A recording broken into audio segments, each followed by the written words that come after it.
Hey, we're finally back, Bastards of Bourbon. I know. It's been It's a month. It feels like they've been really far apart lately, except for we did back to back. We did back to back, and we were a little. Oh, I can't speak for Dave, but I was a little wounded after that back to back. There's a reason why we don't do them every week, and we found that out. Well, the big problem is how many bourbons and whiskeys we decide to drink when we do it. You know, other people are out there doing 3 or 4 at a time. Get out of here. Yeah. Manny, back in the studio. Second appearance. Happy to be here. Looks like you're wearing a I Drink and I Know Things shirt. I think it's fitting. I think it's very fitting. Absolutely. We're going to put that to the test, though, today. We're going to see exactly what you know. Yeah. Today we're doing a rye tasting, and we have quite a plethora. How many are actually on the table here? 9.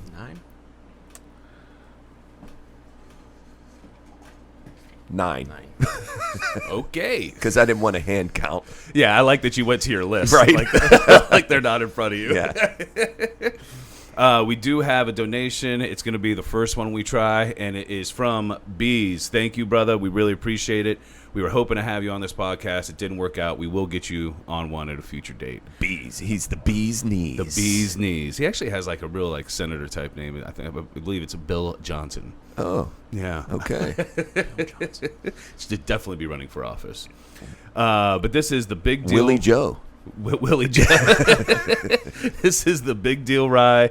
It's a straight rye whiskey, 44%, out of West Virginia. I had never seen it before he handed it to me. Nice. Came highly recommended by him. We actually only have it. We have it first on this tasting just because it is the lowest proof. Yes. Which we tend to try to keep that in line. Right. I believe we have it mixed a little bit down there, but not by much. Yeah. But yeah, I can hit on that when we get down there.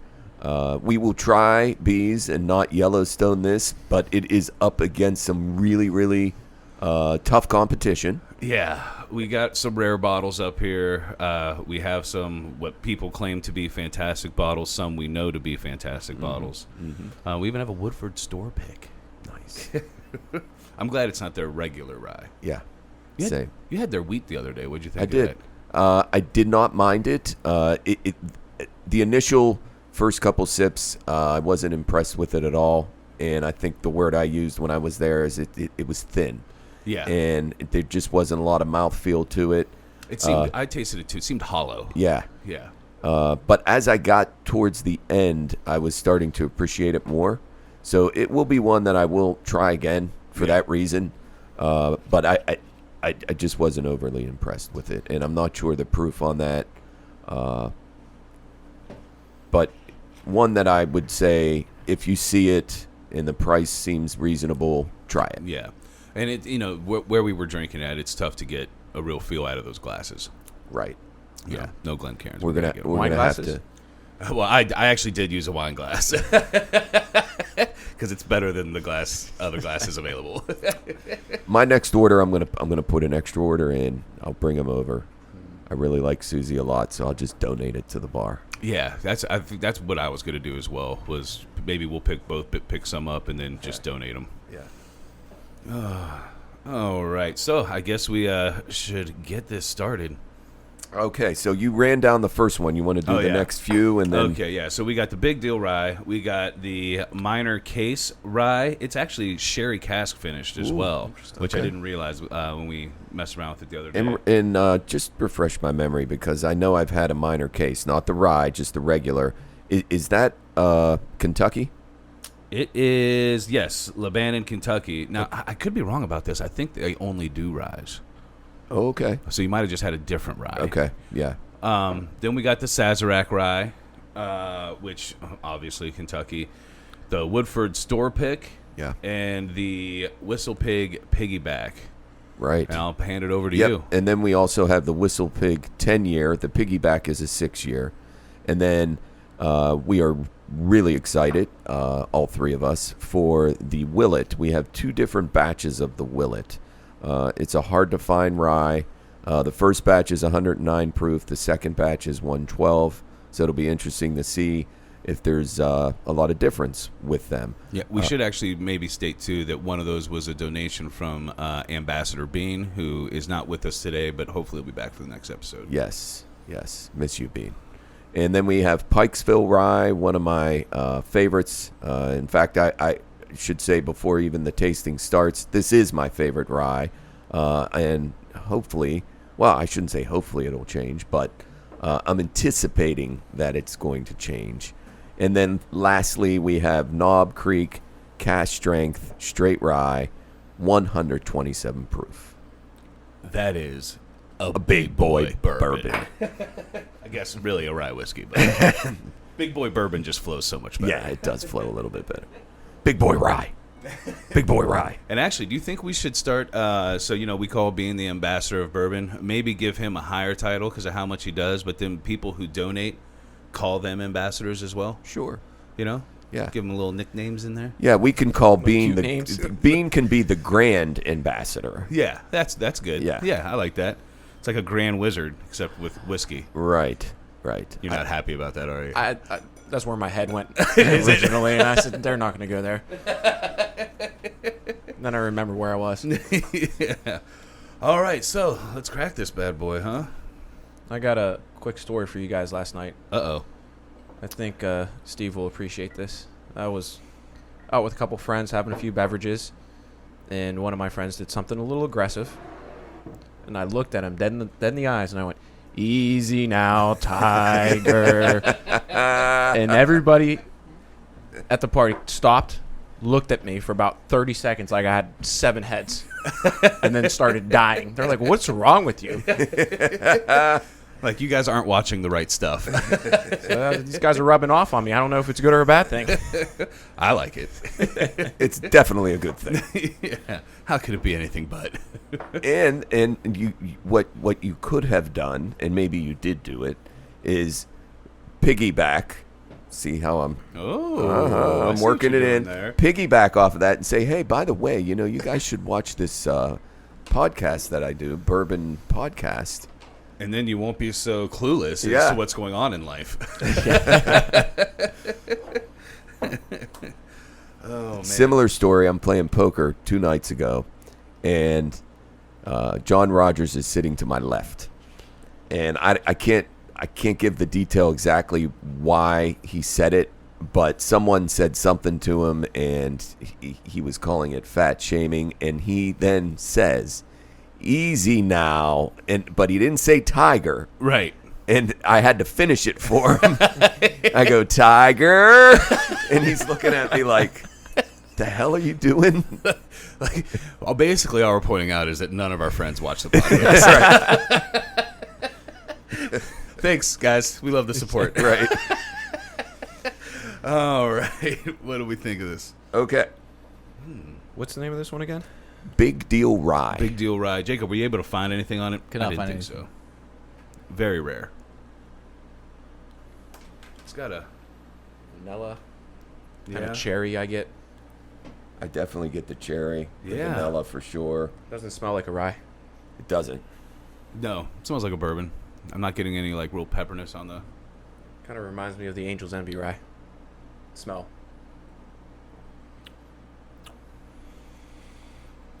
It's an interesting mouthfeel. It's got some oiliness to it, little bit of butteriness.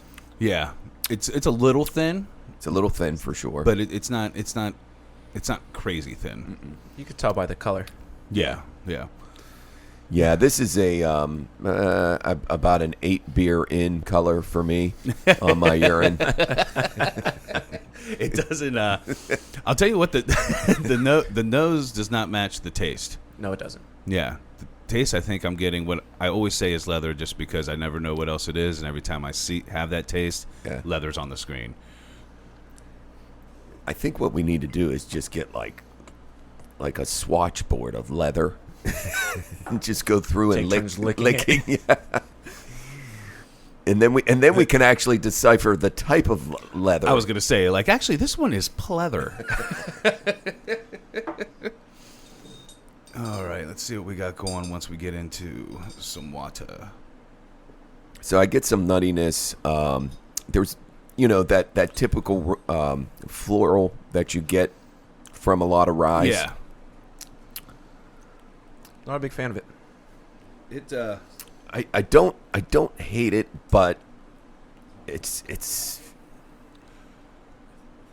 I feel like the water maybe brought out some of the tasting notes on the nose instead of the cherry and vanilla as much. It just dims it down for me a little bit. I still get the cherry.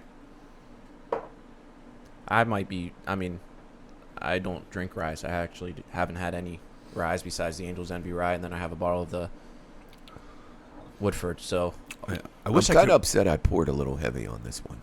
Yeah, I wish I knew the MSRP because I don't think it's awful. I don't either. But I'm not sure it's going to beat anything else on the table. Yeah.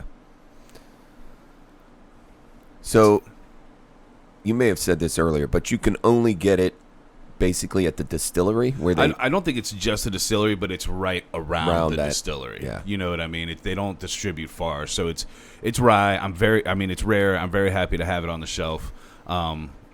The water didn't do anything for me, by the way. Yeah, I think it kind of, if anything, mutes it a little bit.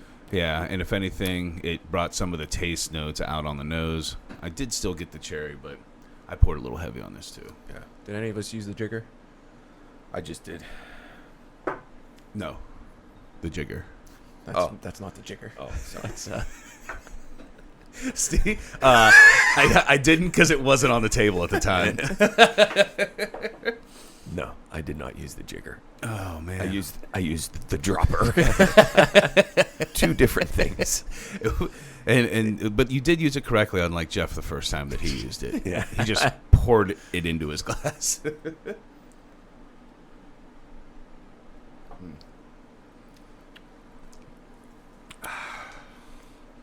Yeah. it's easy to drink. We'll say that. It is. It's easy to drink for sure. It has flavor. It's not just straight alcohol. I'll say that. No. It doesn't drink like a true budget, I'd say. Yeah. Unless it's a Buffalo Trace, I guess. And that may make a nice old fashioned. Yeah, I bet it would. I think it could. I'm interested in this one on the back. It says the best Manhattans. The best damn Manhattans, gold medal winning. So this is sherry cask, as Dave mentioned earlier. I'm anticipating this is not going to be as spicy. Yeah, I would say usually you get a little sweetness with the sherry cask. It cracks me up that that's what they have on there. Like, I don't know if that's a great marketing ploy for your whiskey. You want the jigger? I do want the jigger. Jigger, please. I don't know if that's a great marketing ploy for your whiskey. Like, hey, this is really good if you mix it. Yeah. We're telling you not to drink it neat. Yeah, but do what you do, I guess. You do you. Doobie doobie doo. Did you see that new fancy dump bowl? I know. Huh? I like it. Yeah. I was. I'm anticipating you tossing some salad in it later. Literally, I was like, hey, this would be a better dump bowl than those regular black bowls. I was like, but am I really about to spend $20 on a dump bowl? Yep. Yep. Nothing but the best, Clark. Yes, I do. Yeah. Speaking of which, that's a line from Vacation. So had a chance to watch the new edition or newer Vacation where Rusty is an adult, and it's played by Ed Helms from The Office and Hangover. Oh yeah, was that good? It was very, very funny. Because it's been out for a while now. Actually. Yeah, I think it's a couple years old at least. Yeah. It just was on, I don't know, like TBS or something. Very funny. Very, very funny. Ed Helms is a funny guy. He is. I like Ed Helms a lot. He was the guy that's also in Hangover, right? Yep, Yeah. yep. The Toothless Wonder. Mike Tyson tattoo. Speaking of which, have you seen Mike Tyson? Ripped. Is he? Yeah. Monster. Wow. And if you pull up his training videos, he looks like he could maybe fight in the heavyweight division again at Wow. 53 years old. Jeez. That's going to be an interesting fight to watch those two. Yeah, because They're not supposed to try to get knockouts. you think Tyson's going to get punched in the face one time and then not try to knock you out? I actually just saw him on. He was the most recent Joe Rogan, and his whole mentality has changed because the last time he was on Joe Rogan, he was like, I do nothing but smoke weed and do hallucinogens, and I don't ever want to fight again. He's got a little edge to him again. It's a little. Like he's So sitting there. it's always hard to take him serious when he opens up his mouth and he sounds like a 7-year-old, or I should say a 7th grader going through adolescence. Listen to that. I'm sorry, It's like, what? Give me about 8 of these. I'll probably be sounding like that later. So I like the smell. Oh, I like the smell a lot. Yeah. And I think I'm picking up a lot of that sherry in the smell. I'm getting a lot of cherry. I get some raisin. Yeah, for sure, actually. But the cherry, I get it's a lot. it's overpowering. I don't really get any oak. Man, it's a lot of cherry. Yeah. Cherry, sherry. Cherry. Yeah. Look at Sherry. Look how Rye. Look how Rye her look is. Why is her neck and shoulder area so sunburned, but the rest of her is fine? She's got a long neck too. It's a little giraffe. I can't believe I just said giraffe. Can we edit that out? You can do anything you want. Ooh. That's interesting. That's different. Yeah. Kind of almost like a little bit of, and I realize I'm treading on, like I'm going to be treading here on very thin ice, but almost a little bit of an explosion in my mouth. Listen, we already got made fun of at the bar for how we reference our mouth. Right. I'm trying to come up with other different crafty ways to embarrass myself. I don't get as much of the cherry on the taste. I like this. Yeah, it's actually pretty good. It is thin. What's MSRP on it? I want to say this was around 30. That's pretty good. 30 for something. $30. Yeah. I like it too. I've had it a couple of times now. This is by far the most I've enjoyed it. It's not as spicy as other ryes that I really like. No. But there's a lot of flavor there, and I agree with you. It is a little thin, but it's chock full of flavor. It is. It's chock full of flavor. It also it's not it lingers. It doesn't just disappear on the tail end. It's got a nice finish to I'll it. be honest with you, that they're not lying. I bet you that would make a hell of a Manhattan. Yeah. We're gonna have to get Chaz on that. Uh-oh. Which, Getting by the the way, big guns out. he wanted to come. I was like, oh, just come over, and he's like, ah. He definitely should have came. Just jumped right in this tasting. We just let him get like one at the beginning, one in the middle, right there. He's standing right in front. And just, what is this? Like, hey, you're blocking the camera. I was laughing the other day. I went to a liquor store and I found that pinch. So they started making a new one. I don't know if they Same bottle or different? same bottle. It's a That's different really cool. alcohol. It's darker one. I don't know what it is, but it's the same bottle. You had the dimple bottle. Yes. Yeah. The one that they have, because they have it at the store over in Follinsby, but it's not the dimple bottle. And then I recently realized that there was a dimple bottle when I was at Vincey's house, and he had an old bottle of Pinch. Okay. He also had this weird Jim Beam, I think it was like Cleopatra or something like wow. that. Yeah. Like these really old bottles, and I'm supposed to be bartending, and then me and him just started doing shots. And his wife comes up and is like, "You two, get out of the whiskey." And I have a feeling that's not the last time you're going to hear that. It was a lot of fun, though. That's the first time I really got to know those two. They're good people. Oh, yeah, for sure. I get a Yeah, Frank, he was out at Valley last night. God, what's his last name? The retired fireman. Delanardis. Thank you. Thanks. And he was at that party. Oh, yeah? Yeah. Oh, nice. Yeah. Because he was like, hey, I saw your buddy. He was bartending. Listen, Phil Gilmore was there, and he like hadn't noticed yet that I was the bartender. So he's like talking to his wife, and then they get up to the bar, and he looks up and he goes, "Oh, well, I guess I'm having an old fashioned." So again, I get a definite cherry, as we mentioned, and it's got to be from the casks, obviously. I get a lot of vanilla. A lot of vanilla and sweet when you add water. Yeah, I got the vanilla, but the cherry really still came out on the nose even stronger with the water as well. But I get the vanilla. And for the price point, Oh, I really just got the vanilla. I mean, I'm gonna definitely recommend you get a bottle. Is this you hard get to a bottle get? for your bar? Yeah, have it on the shelf. We got it in Cadiz. We actually took a trip, me and Tommy, we took a trip to the Cadiz liquor store because they were supposed to have this rare Woodford according to the OHLQ site. I still believe they're hiding it somewhere in there. But they told us they didn't have it. But me and Tommy have a hard time going to a liquor store and not buying something. So Absolutely. So we just found stuff that we didn't already have in the collection. Yeah. That's how I got the bottle of Old Overholt. Oh, So yeah. on my trip to Philly, I stopped at a couple liquor stores on the way.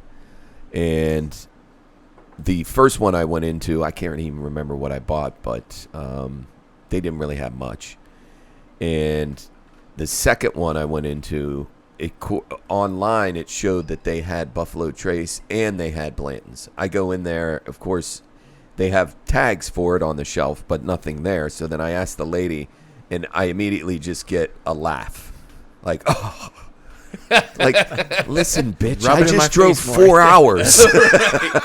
It's so frustrating how much they will hide bottles from Yeah. people. Like, I understand you might have a good customer who comes in and only buys this stuff and maybe spends some money, maybe tips or something. But especially with our group of friends, one, do you realize that if we have to, we will definitely tip? Yeah. Also, not only will we buy that rare stuff, but we'll buy other stuff. And if you are consistently getting it in, we will spend a lot of money at your store. Right. So stop hiding it from us. At least, like, have a questionnaire or Right. something. Like, Yeah. how do I get on the list of people that are allowed to purchase these things? Yep. Because it's fucking absurd. Yeah. Yeah. I can also shout out your store on the podcast. That's right. Like, Jesus Christ, people. Just So this- sell me some bourbon. So it was a fine wine and spirits that are all over Pennsylvania. Yeah, but this one was more of a mom and pop. It was really tiny. And then after I realized and got scoffed at because they had no Buffalo Trace, I was like, well, I can't not get something. So I go Right. back over to the selection, and everything they had, I had, or either had a bottle or I had tried. And the only one that I didn't, besides the real low-end stuff, was Old Overholt, Yeah. which is bottled in bond, so that drew me in. So I got it. And I'll tell you what, for $20, it's damn solid. Damn solid. I'll tell you what, when I'm not getting one of the rare things, that's almost like my favorite thing to do now is find a nice cheap bottle that is going to be worth the $1 or even worth more. That's why I love the fact that we, tried H&Age on a podcast. Because was it the best? No. Were me and Steve shocked? Yes. Worth $10 for sure. Yeah. Listen, and my dad walks in and goes, Ancient Age. I haven't seen that in. And did he? Yes. Wow. Well, I haven't seen that in an ancient age. I'm sure Charlie had some of that in his basement. Well, and I tend to now, because I consider this now like the Bastards collection. Like, this is me and Steve's, obviously Jacob's as well, and the people that donate to it. So I tend to drink a lot of the cheaper stuff now when I'm just here by myself. I may, dabble into one of the other bottles just for one drink, and then I go with that cheaper. And I never really worry too much about that because we went in on a bottle of Stag. We went in on a bottle of the Single Barrel and a number of others. But those in particular, I'm like, that son of a bitch better not be drinking that without me. The only one I did was the Stag Junior, but I bought another bottle. Right. Yeah, so at that point it's Katie bar the door, suck it down barefoot, whatever you want to do. I was like, after that Buffalo Trace tasting, I was like, I like this too much not to have another one here in the near future. So the next day, I bought another bottle online. When I tried it at the Garden Grill, it was okay. Hey, well, that's also a different batch. That's the reason, because me and Steve had talked about trading in one of our bottles, because our bottles are the same batch, for one of the ones at Garden Grill. But after I tasted the one at Garden Grill, I did not like it nearly as much as I liked ours, so I did not. Because I think we might have a really good batch on our hand up there. I would agree. So we might have to try that tonight at some point as well, so you get a different feel. Yes. That's I'm not going to sugarcoat it. Yes. That's just what we need to close out this 9 bourbons. Is a When good we can't taste 64%. Our tongues are burned off from alcohol. All right. Just the last thing about this minor case. So at the very last sip I did, because I forgot to do it initially, I did the Kentucky Chew, and it was good. It was really good. I got a little more flavor out of it. So that's definitely one that surprised me. Hey, actually, Jacob, can you try to look this up? What the MSRP is, or just what it says it normally goes On for? minor case. Yeah, because $37.99. I think we got it for about $35, and I think it actually It's is a good worth deal. that price. I think it is. I agree. I actually think it's pretty decent. It's better than I remember. It's a good beginning for Yeah. somebody who's new. Yeah, especially to rye. Yep. Because it's got a little bit of spiciness. It's an easy but it's drinking easy. rye. Yeah. All right. All right, Sazerac. Which we go ahead. love. Yes. I'm excited for this one. Yeah. So We Sazerac, got a bottle of it sitting over there. That's exactly why. and I don't know if Manny knows this or not, although he's an avid listener, so he probably does. But I'm going to tell people anyhow because I'd like to talk. No. Shocking, really. Yeah, I know. Hence, I'm on a podcast. Wait, and the sad part is I like when you talk, so I can't talk shit. You still can. I mean, So we did an under 25 bourbon tasting. It was the first, and we had a long hiatus prior to that one. So Dave and Yeah. I were like so excited to just get together again and do one of these. It was a late edition, and it's slightly more. It's It is. 27, but we put it in, and of course, it blew everything away. I mean, we had a couple that were. I mean, there was the old Granddad. The old Tub was in that lineup.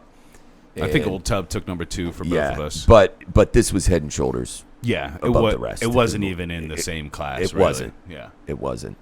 Go back up to those tasting notes real quick because I remember mint being on the tasting notes the last time we did this, and it is not on there this time. And I got a lot of mint from it the first time. Yeah. Ooh, you pour heavy, Manny. You heavy. I want to try this one. Leave me alone. You're going to tell me I pour heavy. Yeah, right. The master of pouring heavy. Listen, I need a little hair of the dog still. Did you have a rough one, huh? It was a late one for me. Jacob, what I'm would not you gonna like lie, to try mine was next, a or good did you 4 already in get the something? morning. I'm gonna wait Okay. for is the Woodford next? Yeah. It is Yeah, next. I'm gonna wait for that one. Okay. Here, Dave. I just want to test it out. I I'm going to test it out with that bottle. But remember, I think it slants your way. So if it Yeah, definitely it does, slants your way. The new temporary studio is slanted, which I think I is would- why we have camera issues. I would classify that as a heavy pour. Oh my God! I got a little Giving carried me away. shit Dave, are over you here. sure you don't want some? Olivia, come on, help me out here. Come on, Olivia. Help a brother out. We're gonna turn you into a whiskey drinker today. Which, by the way, Jacob's girlfriend Olivia's here. Adds a little class to the room. Thank you very much. Adds the only class to the room. Okay, yeah. Let's clarify that. Vanilla on the nose. I don't like that anise is on there because I don't get black licorice flavor at all from this in No. any way. Definitely some pepper. It's good. Hits you in the end. Mm-hmm. Orange zest. I do get the clove for sure. Mm-hmm. I still don't know what clove tastes like. So Potpourri. I mean, Is that what we said last time? Potpourri? Like it, Is yeah. that one of Professor Pat's kind of sounds? like that. The smell to me is like you get the floral out of it. The taste to me is the clove part of it. Yeah. I get the black pepper. Man, on the taste, you get the black pepper. Yeah. That's why I'm excited for that That Knob Creek. Pikesville. No, that Knob Creek is black pepper Is all it? day. Let's not talk about the other ones though. No. This is excellent.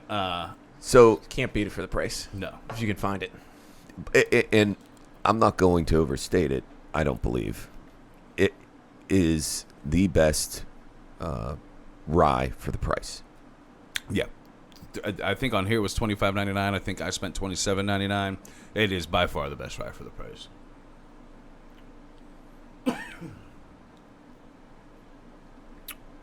And it's just smooth. The flavors linger, but there's no bite, and I don't know if it's just because I have deadened all of those taste buds at the back of my throat. I don't think so. Tongue, 'cause I mean? I'm a youngin' still, and it lingers. Yeah. Yeah, it lingers. But it lingers in a good way. Yeah, it's not an it's alcohol not like a- burn. Yeah, it's not like a Tommy fart linger. It's a good linger. I am bummed Two Phones couldn't make it. Two Phones was supposed to be our fourth, but he had too much going on.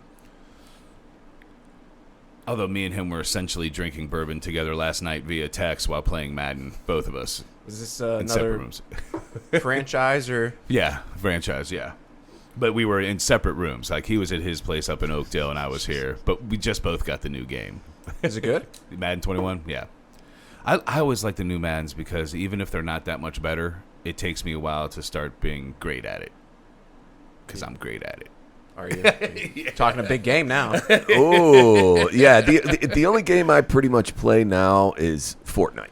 And my kids got me into it. Yeah. I can't picture you playing Fortnite. I can't either. Man, I love it. It's it. hilarious to Yeah. me. Jacob, as a gamer, is that funny to you? Yeah, it's pretty funny. I just can't picture you doing it. No. And now I'm picturing you getting real red and mad. Oh, yeah. Raging. Yelling at some 10-year-old. If I have a really rough day at work, I come home and I'm like, I immediately get changed, and then I just start killing people. and Pam will look, and she'll be like, oh, you got to kill some people, huh? I'm like, yeah. I can just totally picture him being now like, you little bitch. And the guy's like, I'm And does 10. the aggression go up after the bourbon? You slowly kind of build your way up to Yes. maniac level? Yeah, for sure. Well, it's nice to know that we both drink bourbon and play video games. Right, though. right. And the new season, so the newest season just came out about a week ago, and it's a Marvel theme. Ooh. So they got Thor and Aquaman, and as you go through, you build up Can you be points Black and Widow? you do challenges. That's all I want to be. Who? Black Widow.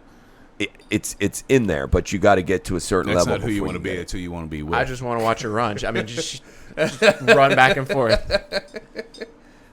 You know, I do find it funny that I'm the youngest one here, and I don't play video games. Well, that's because you're doing better. I love video games, and I don't have anything against video games. But, man, when I get stuck on, like, the new Madden, I'm wasting a lot of time. Yeah. Time will be wasted. Yeah. Well, I'm still going to be on this for a little while.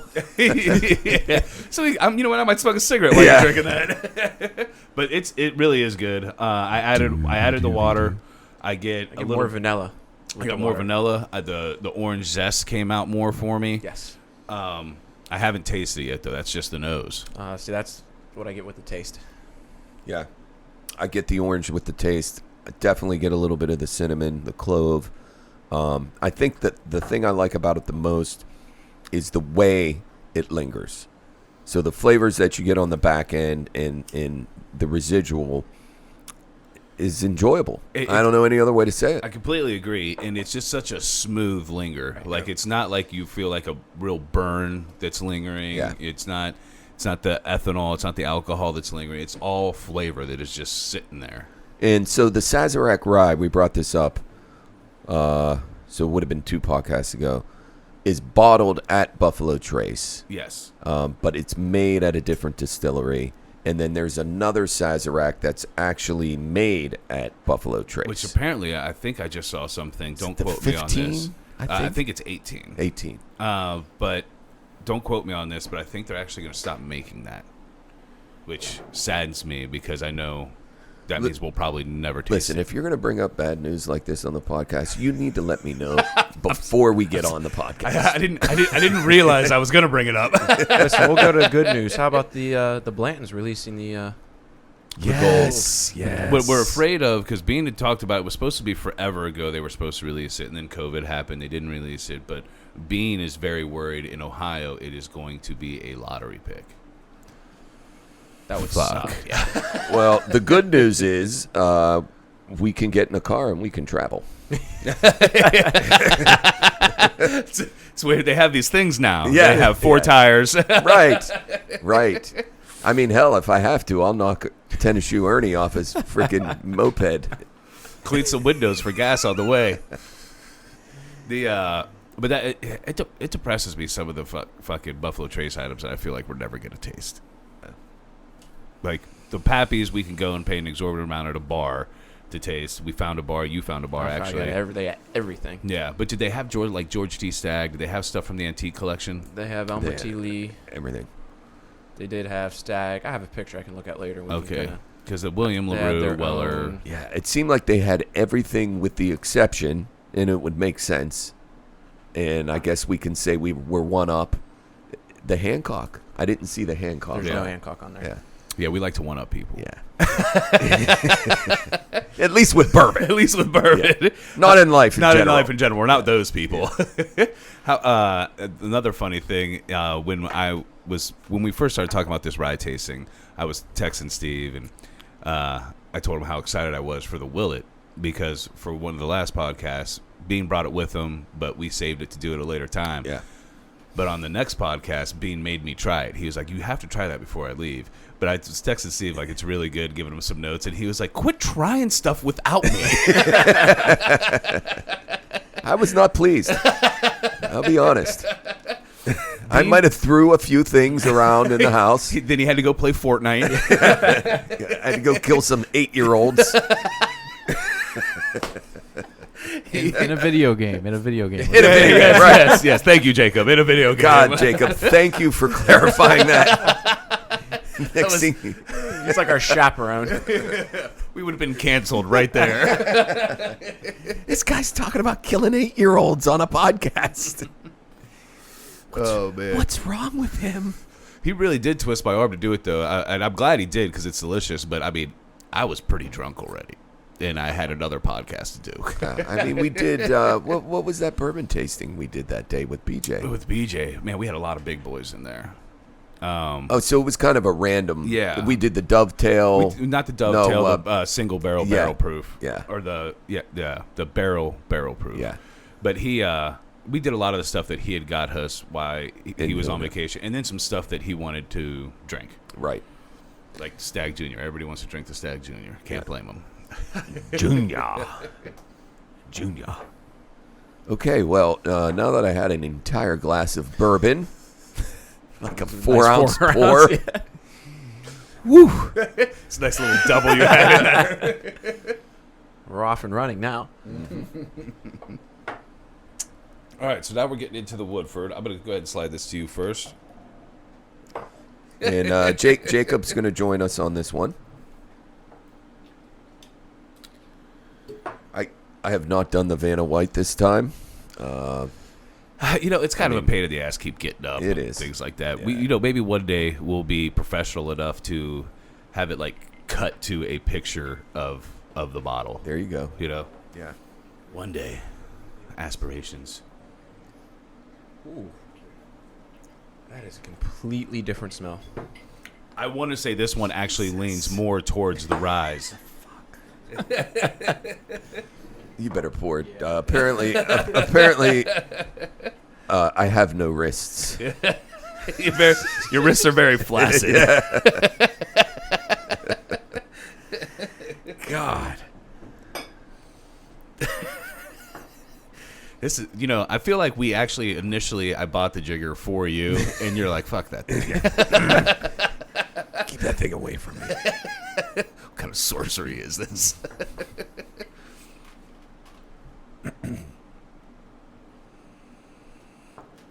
So when I went to Woodford, Manny was with me, which is nice. It's cool.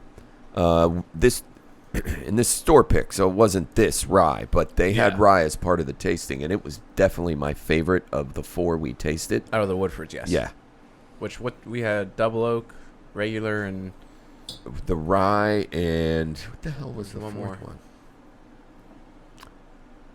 one? but I remember sitting next to you, and we both said this is night and day Yeah. from the other ones. Well, and I think this one hits more the rye world than what we have previously tasted. I mean, the Sazerac does a good job of it, but the Sherry Cask Minor Case, the Big Deal, I think this really hits more of the actual rye. And you said you liked it leaps and bounds better than the other Woodfords. I do want to say that I actually think my taste might changed on it, my thoughts have changed on it, but I do think Woodford is a good, easy to find bourbon to have on your shelf. For sure. Yeah. I agree completely with that. And I'll tell you, different. the double oak has been lately when I've gone for an old fashioned, especially at the club. I go with the double oak. It makes a very nice old fashioned. That sweetness probably cuts into some of that woodiness of the double oak. I'll tell you what, I get a sweetness on the nose that I think is actually like that icing they have for the sweet there. I really do. It reminds me of cake. I get the apple. I like how they put on the tasting notes rye. No shit, it is a rye. Smack me in the face. I'm waiting for one of these ryes to not have it in the tasting notes. Well, it tastes like rye. Ooh, I do get the apple. Ooh, like a good bit. A lot of it. Yeah. I was smelling it before the nose that's dropped there, and I said, interesting. I can't put my finger on what that is. Yeah. But now that I see it, that's exactly what it is. Oh, now that I pick up the apple, it's almost all I can smell. I get the butter, too. I get it. I do get the apple. It's okay.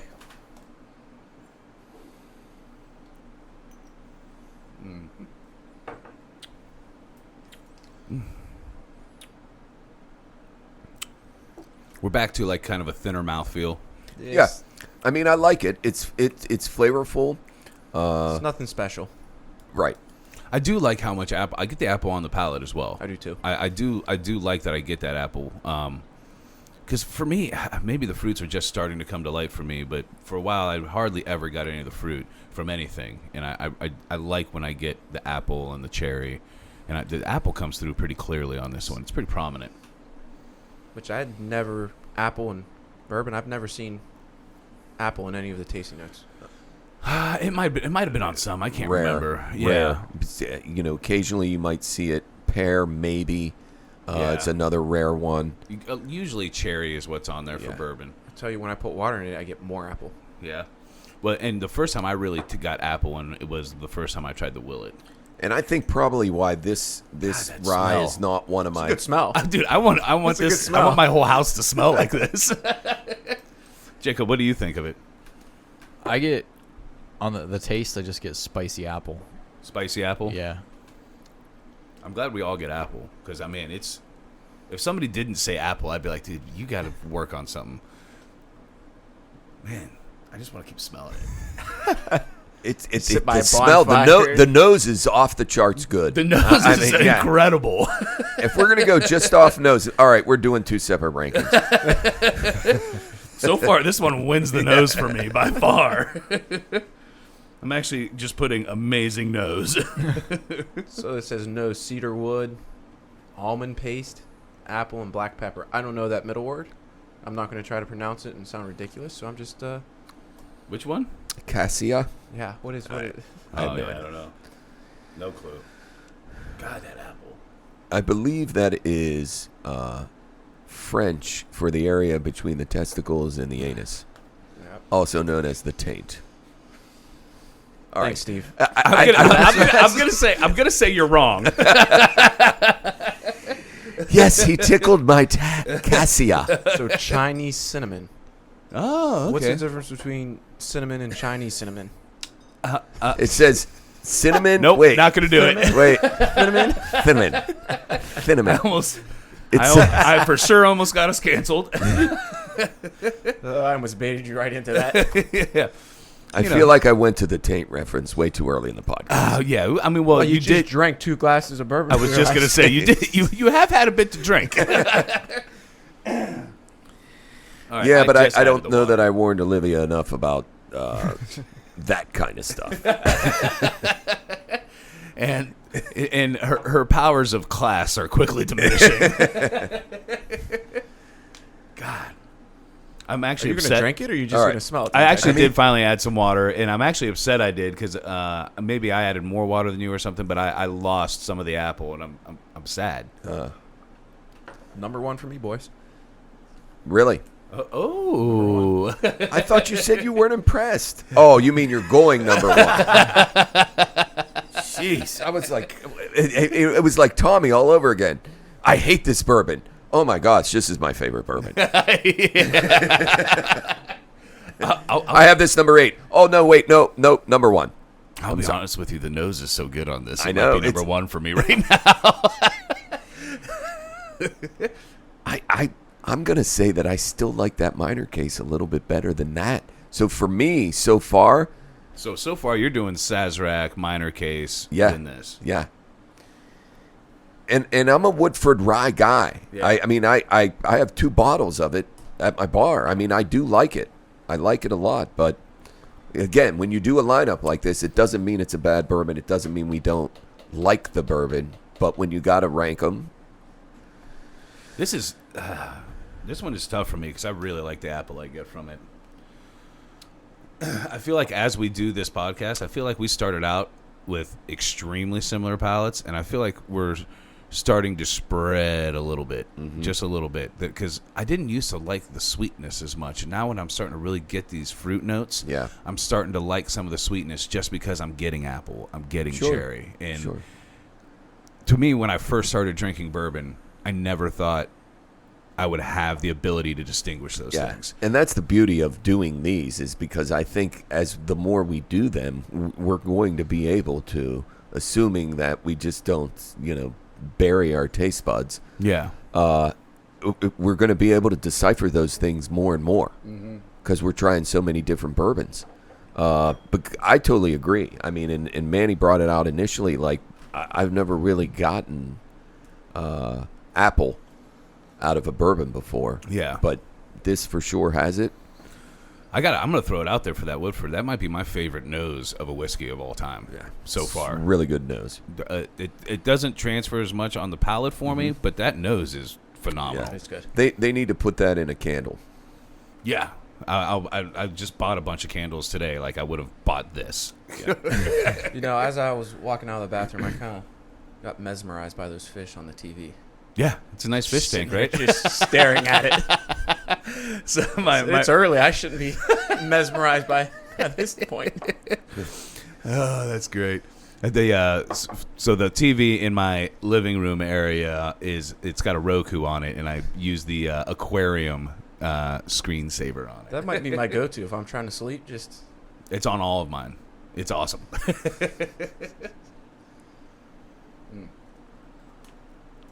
All right.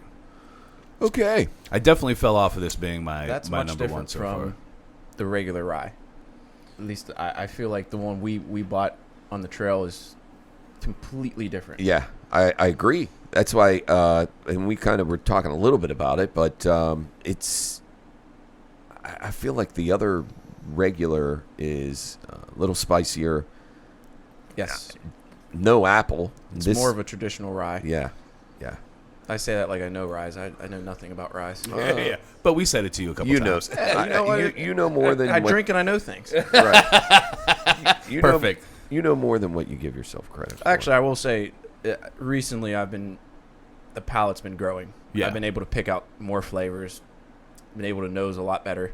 Yeah, I always tell people, like, when people are nervous to come on the podcast or something like that, they're like, I don't know if I'm going to be able to distinguish that. I'm like, honestly, to start, just throw stuff off the wall.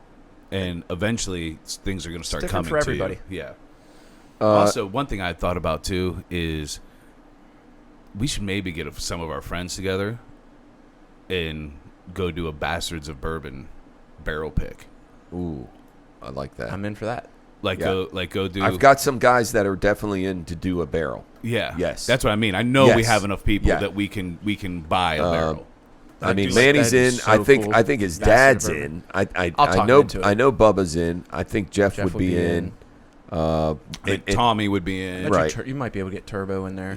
Probably Fifth fifth and for sure. BJ for sure. Yeah, BJ. for sure. BJ. Yeah, BJ's really become a Hell, bourbon. Mike Thomas might do it. Yeah. And we could go there and we don't have to go crazy and try to get a Blanton's barrel. We could just go there and get a Buffalo Trace barrel. Right. And what you do, you go through and they let you taste different barrels. Yeah.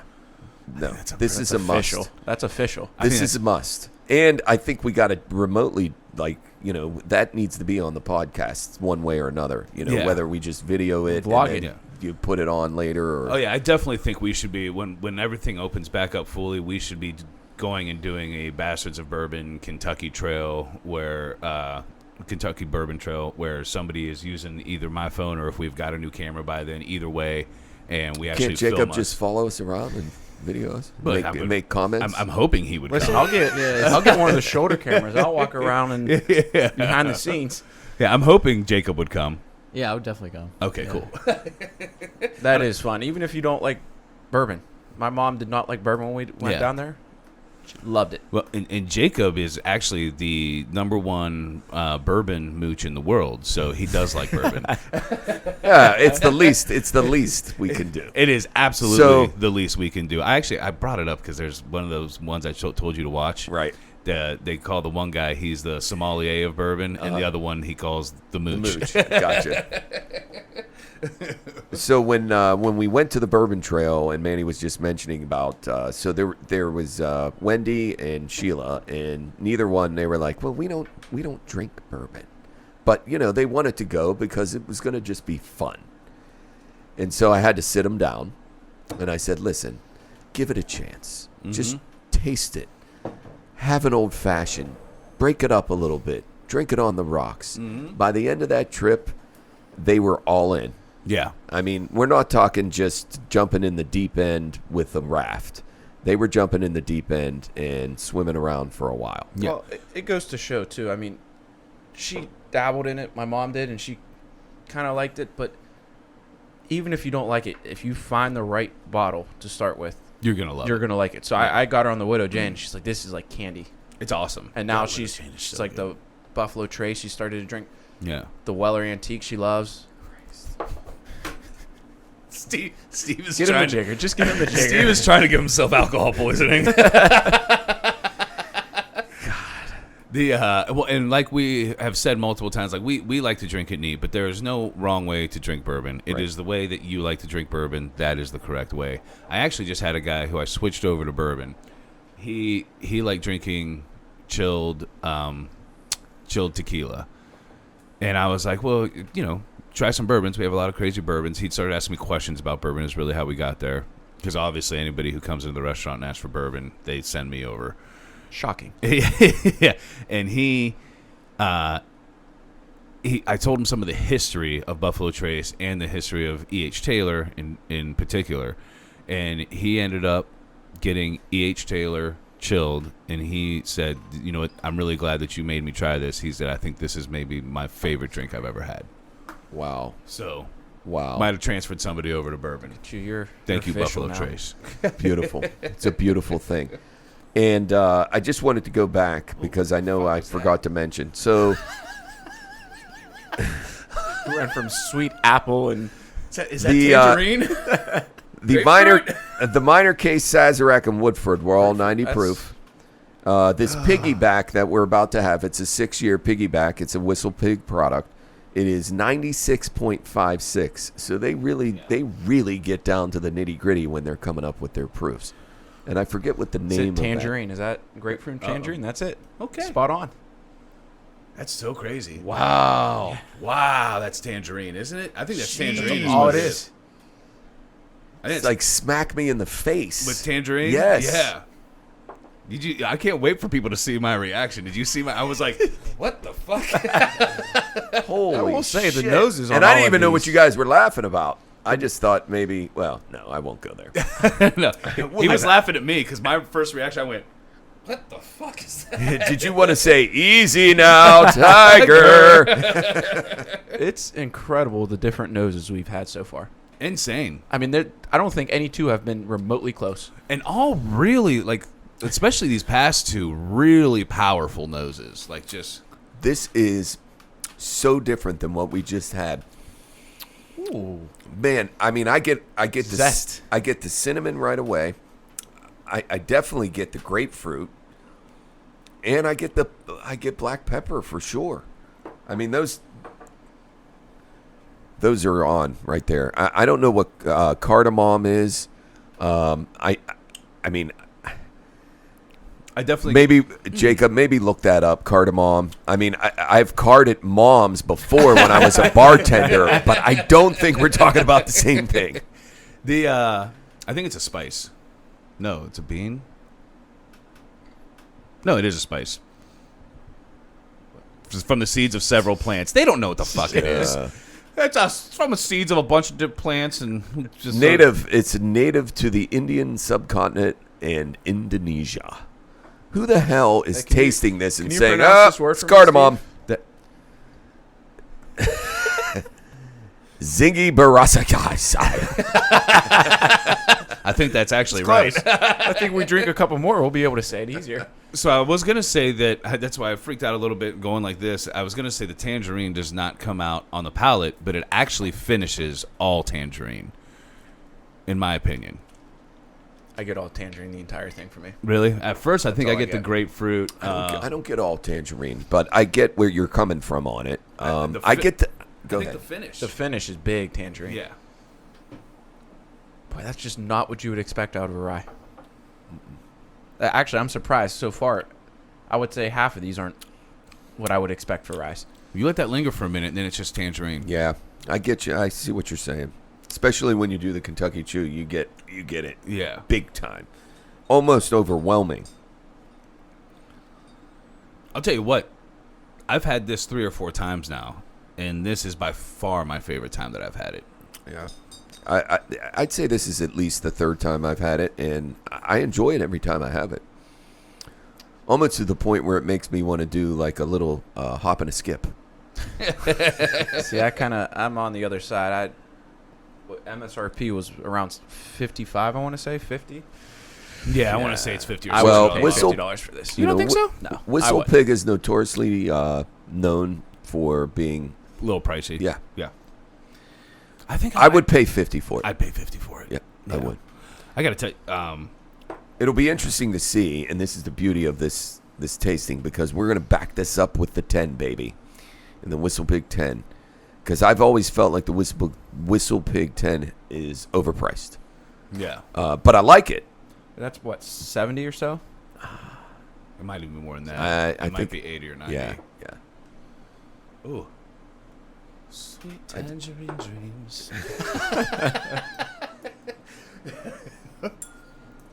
I'll tell you,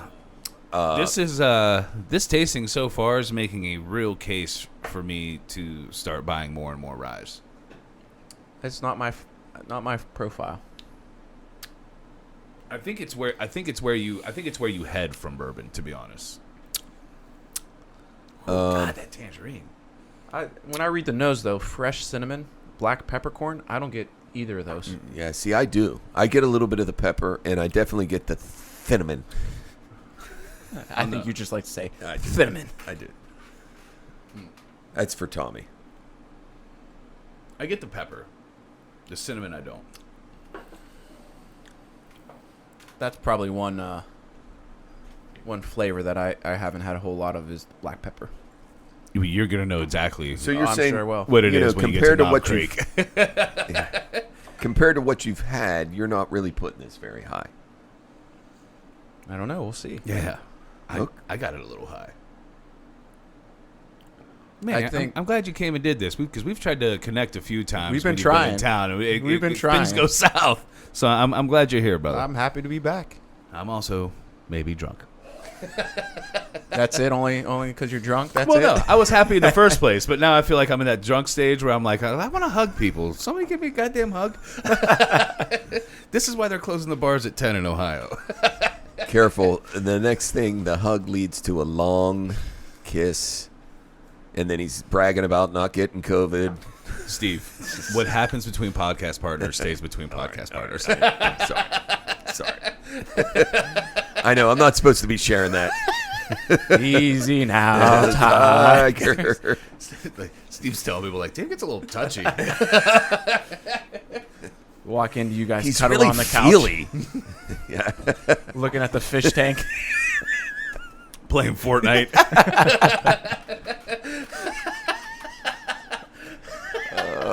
What a sight!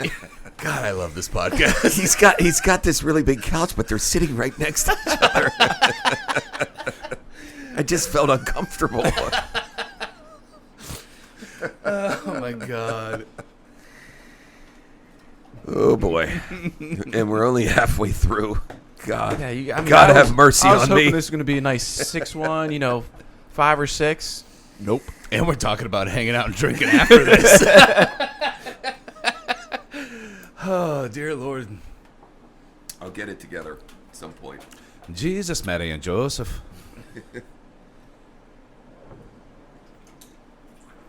Do you like these Whistle Pig bottles?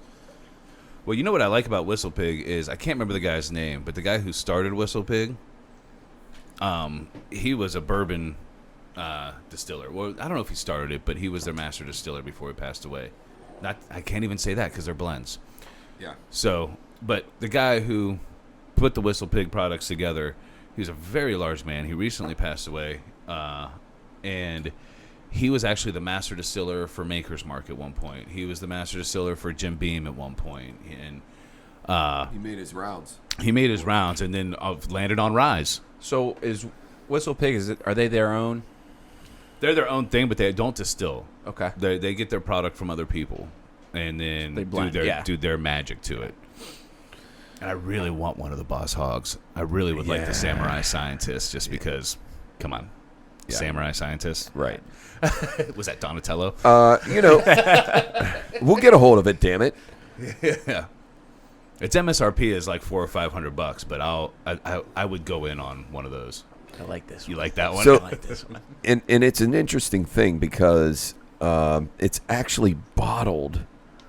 According to the bottle, it's bottled in Canada. It's a good try. I had no idea that it's bottled in Canada. Really? I didn't know that. Yeah, that's what it says on Is the that back. what it says on this? On the back. I didn't look at that one. All right, I'm excited for I'm this gonna one. attempt- The nose on this one is Imported really from good. Canada. What the fuck? All right, get it off the table. All right. I'm only drinking CC. That's the only Canadian stuff My I'll drink. mother and your mother. What the hell? Where'd that come from? My grandma and your grandma sitting by the fire. This might be my favorite nose so far. I like this better than the Woodford nose. It's a good nose. It's a good nose. Unlike mine, my nose is a bad You nose. got a fine nose. It hurts. My nose hurts. There's so many routes we could go with that. Oh, shit. All right. What is this? Ooh. This is my favorite nose. I like this better than the Woodford. I feel like it's more well-rounded of a Yep. nose. Yeah. Smooth. Just smells Yeah. smooth. I want this as a candle. Butterscotch. Definitely get some butterscotch. Mm-hmm. I'm trying to pick out what fruit before I look. And I need to mention, this bottle It's a little apple. was donated by Chad Biggio. Oh, thank you, Chad. Yes. Chad Biggio, you ambassador. of He's bourbon. an avid listener. He loves the podcast. And I think he'll be excited that his bottle of Whistle Pig 10 made it on. I don't understand how there is no fruit up there on that tasting.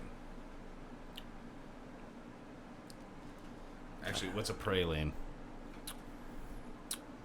That's a nut.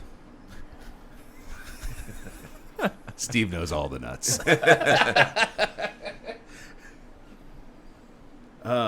Boy. I'll tell you what. I might be crazy, but this reminds me of an Oceans. Jefferson Oceans. I can see that. Yeah. Now I feel like I'm getting some saltiness. I definitely get salted Yeah. caramel. I get. Yeah. It I reminds me think of that's what it Oceans. is. I think that's what's confusing me for the fruit. I think it's a salted caramel. I mean, maybe. Do we need to bring down one of the oceans and just double check? grab that 20 real quick. Not the 21. We don't need that in our lives right now. I always need the 21 in my life. That one. Listen, it's my 21 is my favorite Jefferson. I still haven't found the 21. No, I didn't. It's at Wintersville. You can go get it there. Yeah. While you're here. And it's a hell of a price. Manny, by the way, we decided that we would do our own blend 2 podcasts ago. So we blended. Oh, I listened to it, Okay. and I thought you were full of shit. Have you had Old Tub? I have not. I see it over there. It's kind of... Yeah. Here's the problem now. There's so many different bottles here. I want to try them all. Right. Right. It's dangerous. It's a danger area. You would never want to bring a young child into this area. I consider myself a young child. I'll tell you, I really like this one. Listen, you can't call yourself a young child while we have you on here drinking fucking 9 bourbons. 25 years old. I'm a baby. Yeah. Be careful. Steve might want to kill you. No, he's He's above the age that I'm looking for. And we're off the deep end. This is just how I like it. All right, so this I still haven't tasted it. I don't think. Don't judge me because I have a bunch of candy in my trunk. Oh God. Ooh. I got to tell you, It's an empty glass. definitely, I wasn't sure that I was going to like it better than the piggyback because I remember having the piggyback at my house when you brought it over, Dave. It's like, wow, I really like this. Yeah, you guys were like But fanatics. this 10 is definitely better than It is a much more in-depth, well-rounded, for your refined. profile. Yeah. Refined. I really love the vanilla I get on it, and as Manny mentioned, the butterscotch is. It's overpowering. At least for me, it is. Yeah, it's not These overpowering noses are for me. similar. I haven't had the 20 in a while, but Right there. The noses are very similar. are they? Yeah. Listen, I'll be impressed with myself if they're similar. That's, Because we just don't have enough bourbons out there, Jacob. We got to throw it. Boy, you're Jefferson's really getting deep in Ocean them. into the mix. They're really similar. I'm like trying to like say like, well, this one has this, and I'm like, I don't know if it does. Steve, I think you need to pour a little bit more of the. No. No. I pour heavy early. I pour light late. Until the last See, one. that doesn't make sense because normally it gets. Until the last one. I have methods. Me, him, and BJ were kind of a shit show after the last one.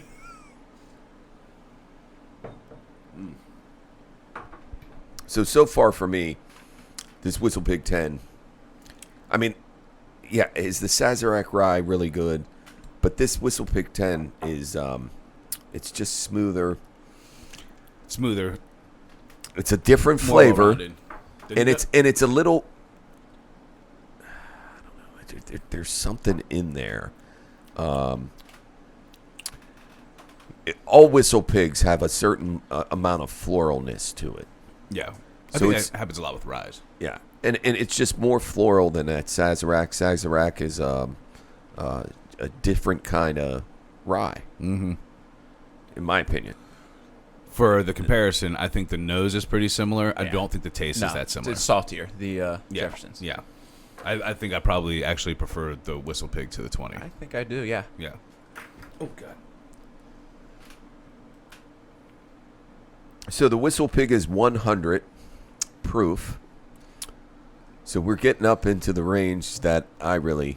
Well, here's the other Prefer. question I have: is what is that? 70 Yeah. higher? Can you pull that up? 76? I feel like it's 80. The price. Is it worth it for that? There it is. Yeah, you're right. So yeah, right in there. Is it worth it? It's high. It's good, but it's you can get a lot of good bourbon for. You know when you can get a bottle of Blanton's for 58. Sadly, I think that's a bad comparison. Because It is because Because there's these not There's nothing going to beat it. there's nothing that's gonna, especially at $50. right. You know what I'm saying? Nothing's going to beat it. It's a hard time for a bourbon to beat Blanton's when it costs $100. This is a good point. You know Very what I good mean? point. Yeah, you're right. And you're absolutely right. But 1920? How about this? If you give me a choice of Whistle Pig 10 or Sazerac Rye at 27 versus 70, 27. yeah, It's a no-brainer at that point. yeah. 27. Because is it a little bit better than the Sazerac Rye? Yes. Yeah, but not Is it by $50 more? Yeah. not Yeah. by leaps and bounds. I'm happier with the piggyback price than I am with the 10-year price. I agree. Now, the 10 year is phenomenal. So I think it is the deepest flavor profile, the most, what's the word I'm looking for? Oh, Jesus. Depth? Like depth, but that's not. Complex? that's complex. It's the most complex one I think we've had so far on the table. But that price point is, it's pretty tough. Yeah. You guys are trying to confuse me with the next two. Oh, can't wait. Now, of course, Dave had to ruin it and try it before me. Bean's fault. Bean's fault. Yeah. It's okay. We have so many. I'm over it Karens now. Over here now. We've had a few weeks. I'm over it. Yeah, just throw that sucker back. I'm not a huge fan of the 20. I'm not either. No, it's not amazing. It's just okay. Yeah, it's all right. And it is a pricier one as well. Yeah. Yeah. Jeez. I was talking to someone today, and they were asking me if $140 was too much for Jefferson's Ocean. I was like, yeah, it's way too much. I might be willing to pay it for the 21 if the 21 was rarer. Yeah. But right now, we can still get the 21 right here in Wintersville. I think people are like scared of it because of the proof. Don't be. That is No, a delicious no. fucking bourbon. No, That- embrace it. Yeah, that's in my top 5 Ooh, probably. man. That Voyage I 21. just snuck a little Yeah, swig. that's fucking phenomenal. It's very good. Yeah. I don't blame you for doing that either. Did it unnoticed too, I think. Yeah, I had Well, no clue. you did it. Like the one podcast when I drank straight from the bottle.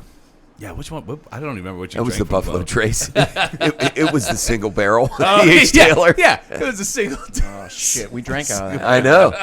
COVID, baby. Good thing alcohol kills it, right? Yeah. That's what I tell people. I have I don't have enough blood in my bourbon stream to get sick. Are we ready to move on or Yes, no? Okay. yes. So we're going to move on to the first of 2 Willets. Which is the one that Bean donated. Being donated, it is 109.2 proof. We can't give you much more description as far as like year, aging. We know that they're aged 4 years. Correct. That much I know. Yeah. Is it at least 4 years? It's or is at it least- just 4 years? From what 4 years. From what I read, it's 4 years. Yeah, 4 years. It says it right there. The only way to tell the different batches is by the proof. Same way with Stag and some other products, but that's the only way that you know you have a different batch from the previous one. I'll be honest, it upsets me that they do so try hard with the 54.6. Just Yeah. 55. Yeah, come on. Just come on. Don't impress Yeah, me you with don't your have to decimal try. points. We're gonna drink it anyways. Yeah, I actually really don't care about the decimal points. I agree. Yeah. I don't understand why they do it. Like, we really needed to know that. To me, that's a distiller. That's just, he's like, oh. So this is actually going to be a good comparison. This is around 70.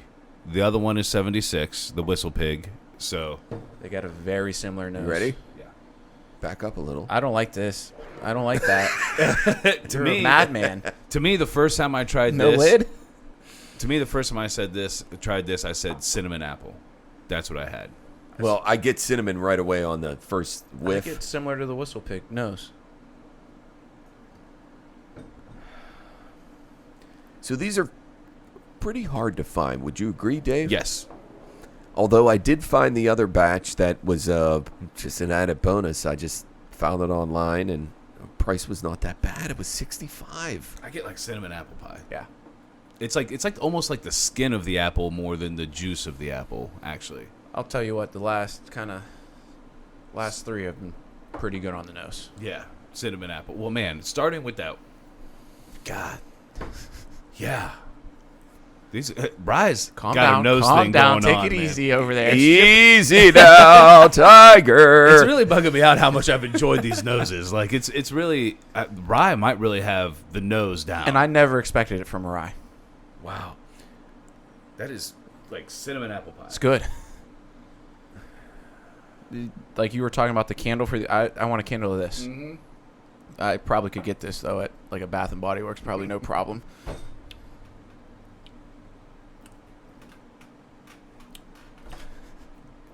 What does this mean? What? Wow. That's phenomenal. Holy shit. That is the phenomenal. The spiciness that hit me. Mm-hmm. My God. You get a good spiciness, but I still Get the cinnamon apple. The It's- cinnamon you hit it apple. at the end. It Yep. really comes out. My Lord. that is a beautiful spice that hits you right away, and then it finishes with cinnamon apple. What a Dare I compare this to St. Elmo's fire. cocktail sauce? I mean, I'm telling you right now, it's I very heard similarly. cocktail and I got nervous. Very similarly, their cocktail sauce will just it kind of punches you in the face, but then as quickly as it hits you, It dissipates. it dissipates, and then there's the flavors that linger that are spectacular. Yeah, yeah. And that's exactly Jacob, what this you gotta get in you, on this. you actually do definitely have to try these. You need a new and cube or- if you don't mind, go get some cocktail sauce too, please, and some shrimp. You know, after we did that, I went and bought myself like a 50 count of shrimp. It just Went to went to town. town. Woke up with just tails all over you. Yeah, they were in my ears. I was like, what the fuck just happened? You want a new cube or you good, brother? This is good. This is really good. This This is I will good. pay the 70 for. This is, yeah, Yeah, a no-brainer. no brainer.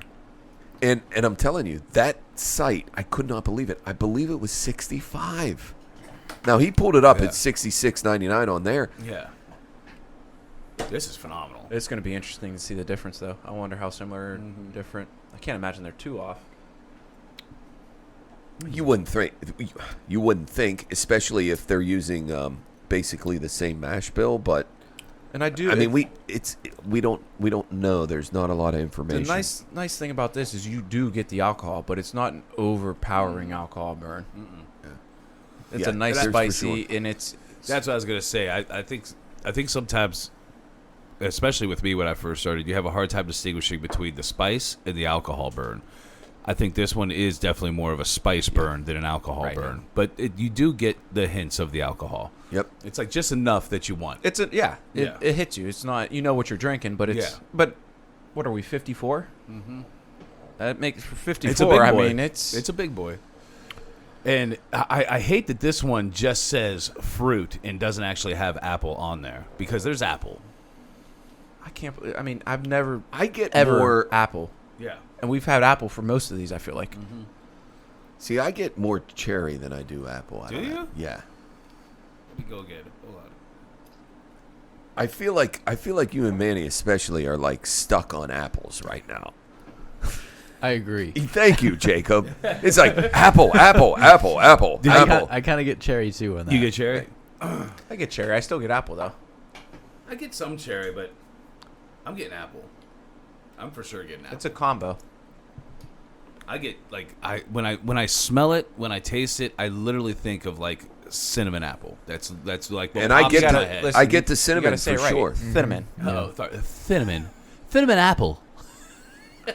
And I do get the cinnamon. There's no doubt.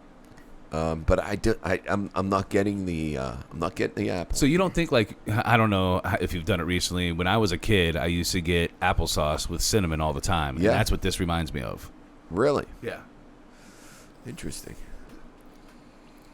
Now that you say that, strong cherry on the finish. That's what I'm getting. yeah. I get that applesauce and cinnamon. I do get the cherry at the end. God, it's good. Boy, I just like That's good. I like how it, as you take it down, and again, I'm teetering on, God knows what someone will will interpret what I'm actually speaking about. But as I take it down, there's a finish that hits my nose on the way down Just stop. Just please stop. that I really enjoy. I mean, It's really and I fucking realize I probably just described what it might be like for someone to take on a tea bag. All right. Easy now. Cut me off. I'm glad that me and Jake were looking at each other going, where is he going with this? What is he doing? It got, actually- it got weirder and weirder. I'm actually sad I wasn't really. I was so He was out. focused He on was what I was checked out. doing that I didn't catch just that full. purposely You'll was enjoy it trying- later. I will love that part when I go back and watch this. Man, I gotta say, that Willet. Like I always go with my top 5 bourbons. That Willet might jump into my top 5 whiskeys. That's good. That is fucking phenomenal. And guess what? We got another one. Well, besides that, number 1 for me. Okay. And I'm taking my whiskey. And that might be a record for you, by the way. Normally, you're like 3 in by this time. We're doing pretty good on time. Trying to control my pours this time and be a little bit more tuned in. Yes. We had Pat and I, after last time, we were a little beat up. I might be a little beat up tomorrow. I like to reference it as feeling like chewed up bubble gum. Chewed up? What? Like when I wake up in the morning, my body feels like chewed up bubble gum. What? Excuse me? Chewed up bubblegum. What does chewed up bubblegum feel like? I don't know. I mean, it feels like your body's been chewed up like bubble gum. You can't just keep saying it. It's not going to register. Okay, so if someone came, like an enormous mouth came and started chewing you like bubble gum, that's how you would feel in the morning after drinking 15 bourbons. Can we just stop talking about this? We're just trying to fill the time. Okay, so the next bourbon is also Willet, and it is 112.2. So it's a different batch. Same really awesome label. This is my donation. Well, shouldn't say donation, but Thanks, Steve. I brought it. Yeah. You know, I don't like the bottles. They remind me of like a wine. I feel like It does, but you know, I never really liked bourbons in this type of bottle. You know, Eagle Rare does it. There's a lot that do it, but they're growing on me. So I like it. I like the label. I don't know if they're growing on it. I think it's just they're good. Yeah, that's probably part of it, too. I'm going to venture to If say it's a that's shitty most bourbon. of it. Yeah, Yellowstone comes in a bottle like this. Right, And you I've see? thrown that out the window. You started fires with that. We got on a weird tangent about bubble gum, so you might want to edit that out. You want to hear a weird tangent? Is I just bought new underwear, and they're boxer briefs like I always buy. But you know, in all underwear, you know exactly how to get the dick out, right? Well, this one does not have the same pattern as the rest of underwear that I've ever worn. Is it I had to like up? completely. Yeah, it's like a shelf. The best ones. Are they the best ones? best Man, ones. because it took me a minute to figure out how to pee. I had to like actually. I'm like, hold on, I got to unbutton my pants. Where's this going? Where's this talking happening? about unbuttoning pants and chewed up bubble gum and It's getting very real on this podcast. I should have poured myself more. I messed that one up. What's the difference between these two Willets? All we know, Jacob, is that the proof is only. So this one we're trying now is 112. So one's not a 4-year, one. Not, The first They are one, both yeah. 4-year. They're both 4-year. They're literally the same so product. It's gonna be the same bottle, just different batches. Yes, Okay. that's exactly right. Same product, different batch, I'll which keep makes the same thing up then. okay. It's very similar on the nose. So if it ends up being the same, then the question becomes: does the higher alcohol carry over Burn. more of the flavor and burn? Cinnamon apple. That's exactly what I get. I get the apple. I don't know what the hell I was doing. yeah, Mike all the way up here. I was debating about diving across the table. What have I done this podcast?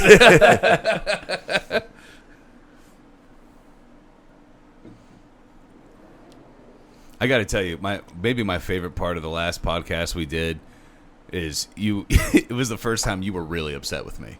Uh-oh. The old tub. Oh, yeah. And benchmark. Yeah. Yeah, I was not happy. you were not happy, and it was so funny because I was clearly stating that Old Tub is the better bourbon. Yeah. 100% better.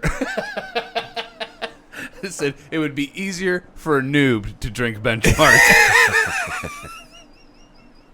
And you were like, you said Bean's upset with you right now, and I said I'm pretty sure you're upset with me. And you said, I am.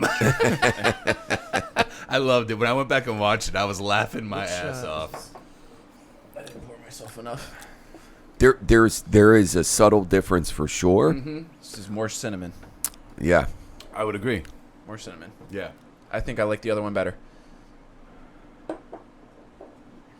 More cinnamon, a little more alcohol on the nose, but it's still not a burn. It's still not an unfortunate amount of alcohol burn. God.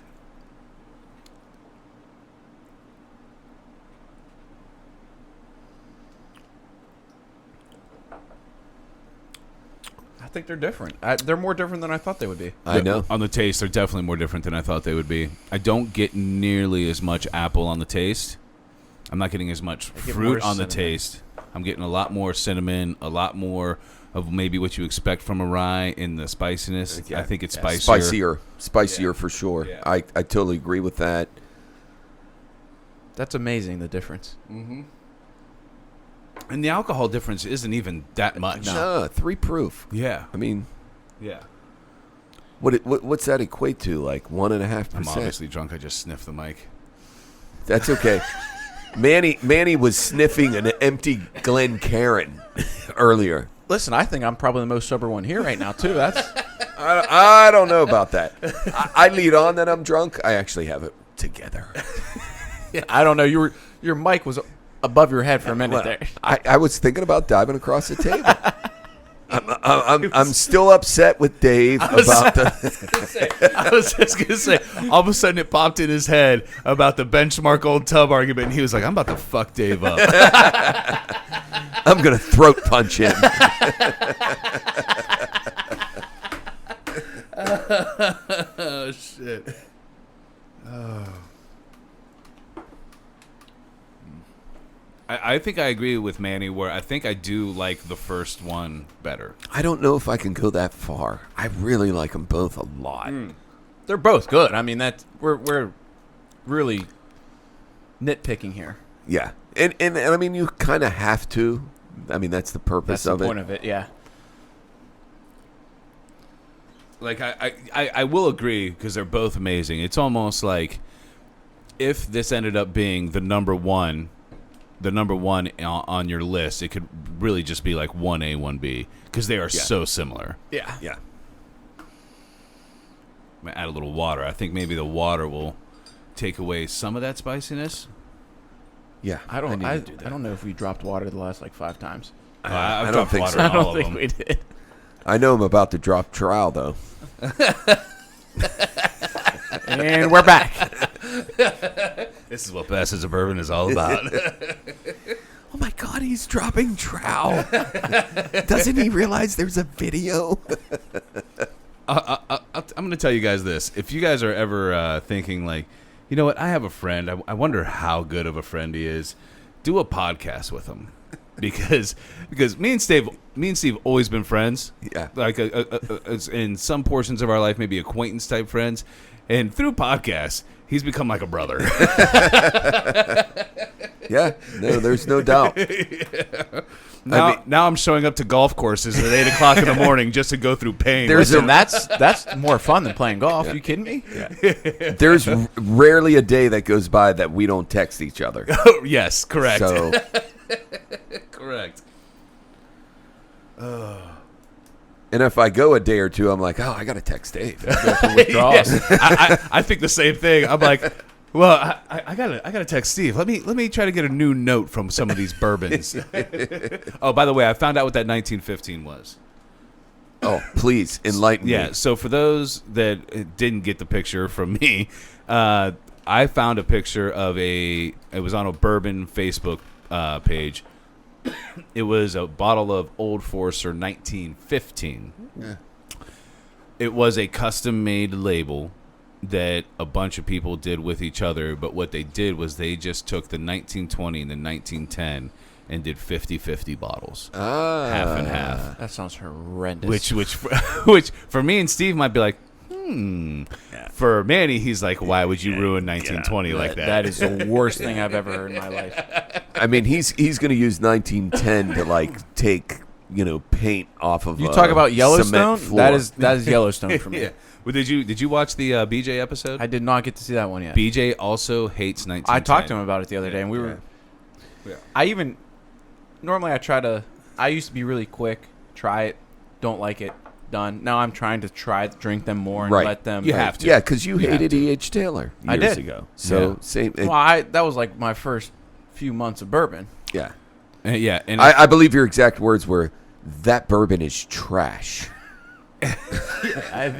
That sounds really familiar. I was like, "Oh, okay." everybody's looking at each other like, did he just call E.H. Taylor trash? Wow.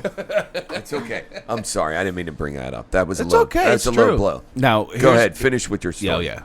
But I had the 1910 the other day. Pat had it, and he said, "Just try it." Just Try it again. almost threw up everywhere. That is. I mean, like, I think he's worse than Yellowstoning it. no, it's yeah. Yeah. I mean, I can't even sip it. Now, I think me and Steve can be in agreement here, where we say, "You're wrong." Right. That's fine. I think me and here's BJ the- can be in agreement in saying you're wrong. Yeah. and that's how it works. Right. That's the And beauty that's- of it. It's the everybody beauty has of it. different tastes. It's the beauty of it. But here's, and luckily, he's not here because I swear, I'm telling you, he would have thrown something at you, at Jeff. your face, Jeff Summers. right now. And he told me this about a month ago. He's like, you know what? I think this 1910 might be my favorite bourbon. Now, I'm not saying favorite Old Foresters. He's saying like it's going to eclipse. Blanton's. Yeah. I'm like, okay. Oh, that's Stag just Zoo, dude. psychotic. I That's think- psychotic. You guys agree? Right, That's psychotic. Well, I think my That's exact crazy. response was, "Easy now, Tiger." Yeah. I mean, what are you, fucking crazy? Yeah, that's good, but- that's madness. I don't even like it better than 1920. I don't. 1920's better. It's not the Yeah. best Old Forester. Better. It's not even close. That's crazy. I actually am grown. That 1897 is really grown. That's on my me. favorite one. I was about to touch that 1897 last night, and I didn't. I need to jump back into the 1897 and the I 1870. to think taste I them might again. like that better than the 1910. I'm Oh, kind yeah? of mad at myself looking back at that podcast. The 97 is my favorite. Yeah, And it's good. Can The also 1920 is good, but Yeah. for the price, the 97 is it's a solid one. It's not that much cheaper. The great thing about that whole whiskey row series is the price points aren't outrageous, Right. and they're good quality Like products. the highest end point is what, 65? Yeah, and that's the 1920. Yeah. Like Yeah. you can't beat that. That's honestly, it's why I got so excited about a 1915. I was like, oh, they're coming out with something else. It's gonna be great. But honestly, in that Old Forester tasting, all good. They're all good. There wasn't one that we were like, you shouldn't drink. Well, Statesman. 1910. Easy. Right, in for you, 1910. Yeah. That somebody I noticed we have a bottle of Statesman all of a sudden at Garden Grow, and I'm like, who the fuck snuck that in here? Who put that up on the shelf? Why is it on the mid shelf and not the bottom Well, shelf? you can push it on, And honestly, if it was on the bottom shelf, I would then say, why is that not in the well? I was going to say, put it in the well. What, you have Angel's Envy Rye in the well the one time? Yeah. Yeah, Angel's Envy Rye and Angel's Envy Regular, both in the I well. almost brought the rye today, the Angel's Envy Rye. Oh, you should have brought it. I thought about it, but we got 9. And not to mention, I think we've all I had don't it. think we all any of kind us would enjoy Right. that as much That's as what I mean. anything we've had on Right. the table. It's too we sweet. all kind of had it. Jacob. I was looking at the bourbon list at St. Elmo's when I was last there, and they had a Statesman there, and it was one of the more expensive glasses Fuck at, off. at Statesman. Well, and that's what's crazy about it because its MSRP is like 65. Yeah. And Yeah. I mean, I wouldn't even pay 40 for it. It is an inferior product. I don't Yeah, know. like- That I wouldn't pay $20. But I bet you for that it. St. Elmo's probably had a nice bourbon selection. they did, yeah. I got, it was early. I didn't know a lot of them.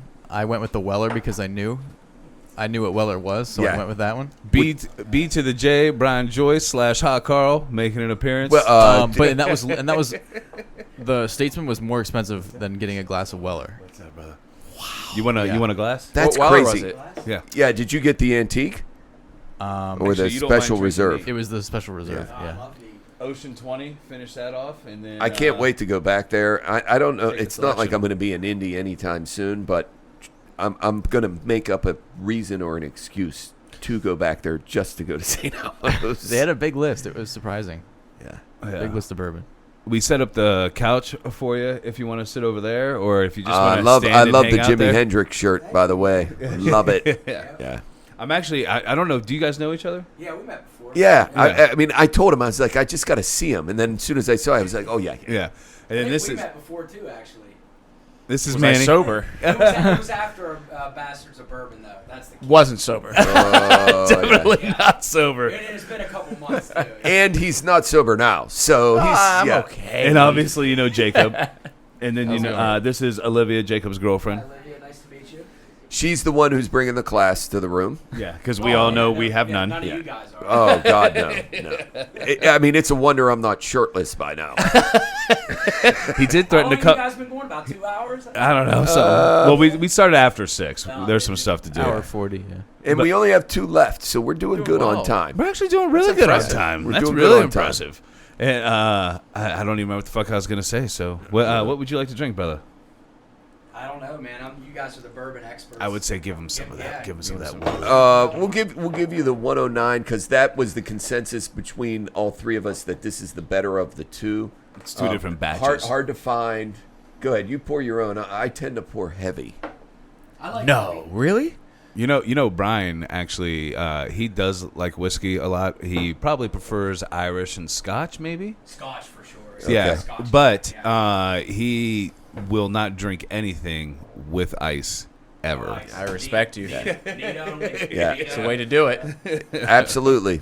I mean, I will do ice, but it's usually an old fashioned, or if I'm having something that really just it's a lower end and needs a cube, whatever. Well, I actually don't mind Buffalo Trace I was on a big cube. I agree. I'll drink. I mean, a big cube isn't going to hurt a good bourbon. It's going to water it down some eventually. Right. Now, if you're using just regular ice cubes, that's going to definitely hurt because it's going to water it immediately. Yep. That's what it is for me, the watering down. Yeah, the big cube, Right. it doesn't happen as much. Yeah. But and I do think some bourbons, like even those higher price point Maker's Marks, again, Maker's Marks makes their product to drink on a cube. Absolutely. So some of them put a cube on. The main ones now that I don't like to put a cube on, unless it's a hot day, I will use a cube on almost anything on a hot day if I'm drinking You outside. almost have to. Right. It's just too hot. Yeah. But I just don't like to use I don't like to use a cube for my top-notch bourbons. I want that flavor. I Right. love that bourbon. tell you- I don't want to add anything to it. I Exactly. don't want to take anything. You know away what I from it. started doing? Jeff told me, and I started doing it, and I'm glad I did. When you make an old-fashioned, make the old-fashioned, put regular cubes in it, mix it up, get it diluted Yep, to where serve you it want up. it. Serve it up. I pour it out. actually, It's Yeah. life-changing. I actually, when I make him at His Garden life Grill was now. changed. Listen, my friends they love it now. Did you just fart? No, Sweet somewhere. I don't know. Wait. But Olivia lowered the class. Wait. It was perfect timing because you went to rearrange yourself. It was like he just farted basically on Brian. I for real for a second I was like, was that my shoes that made that noise on the fucking chair?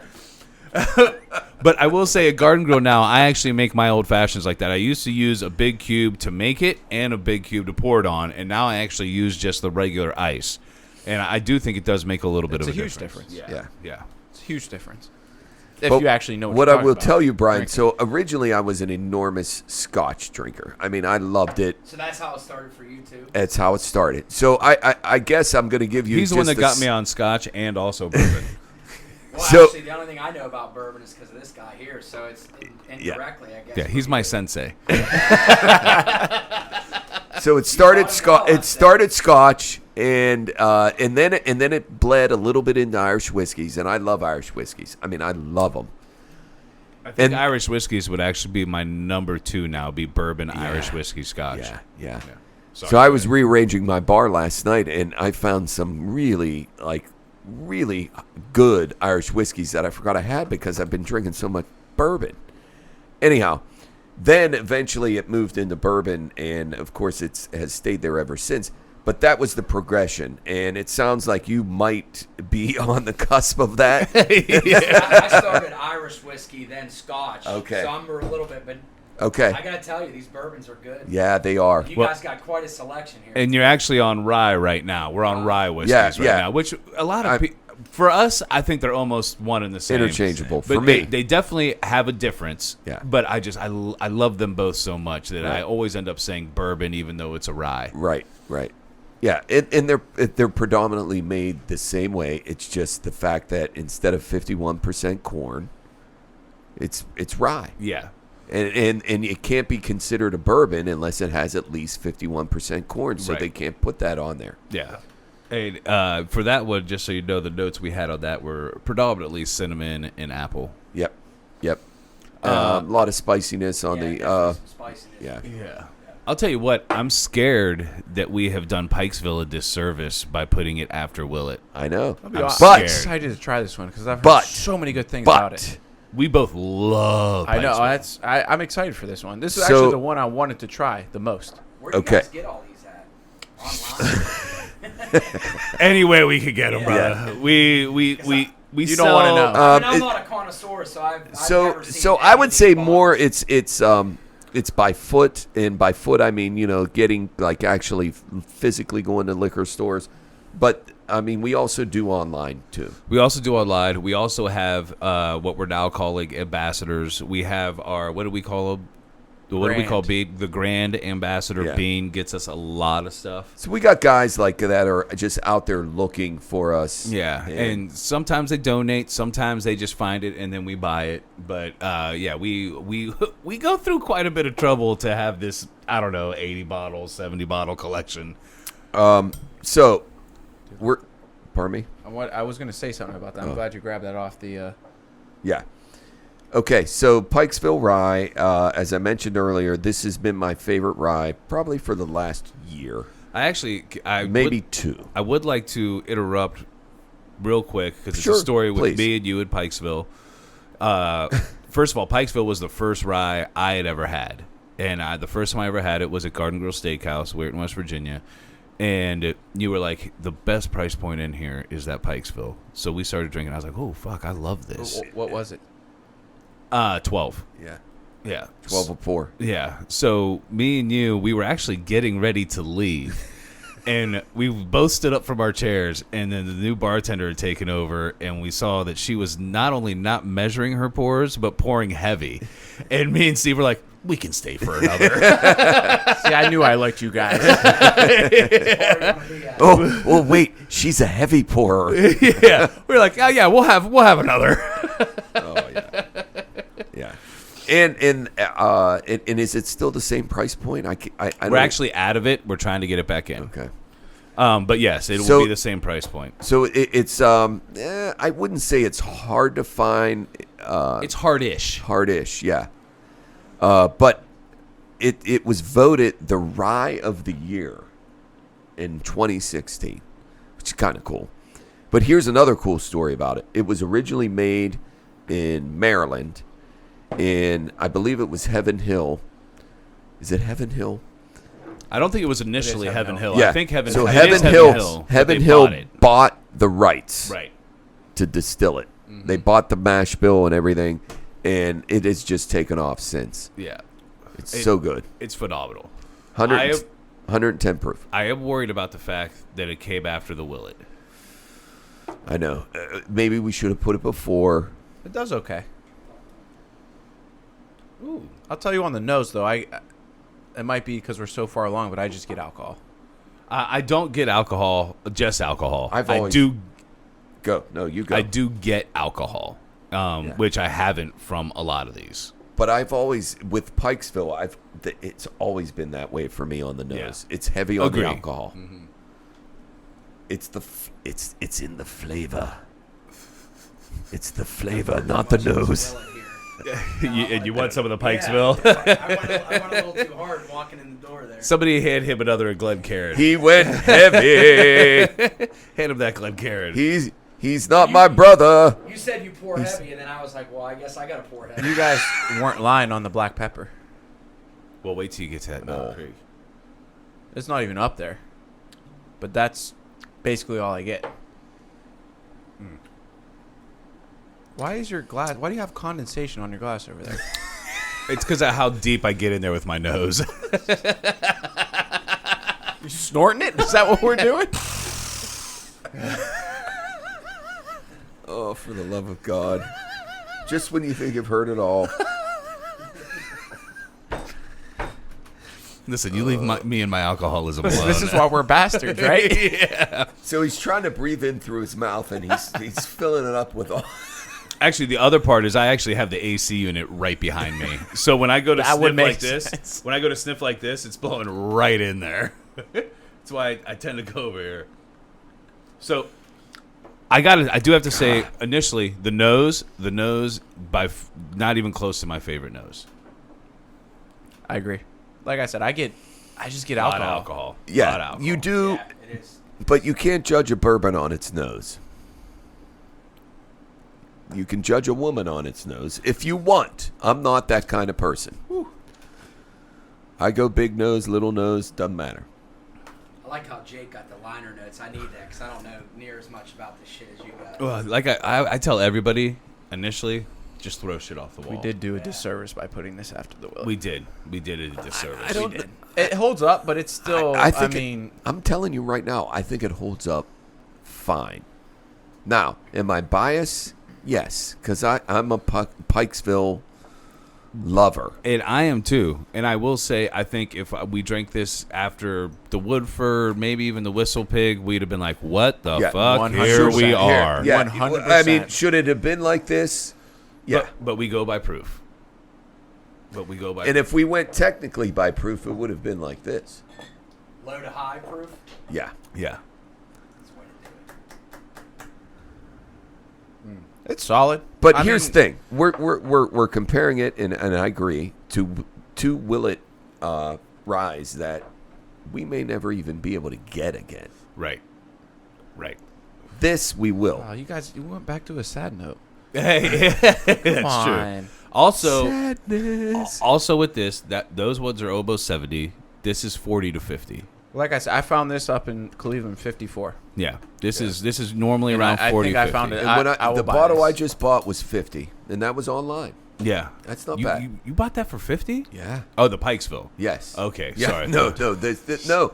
I was like, The buy Willet- more. the Buy Willet- all of it. Yeah. The Willet was 65, and I'm going back in and getting. Yeah.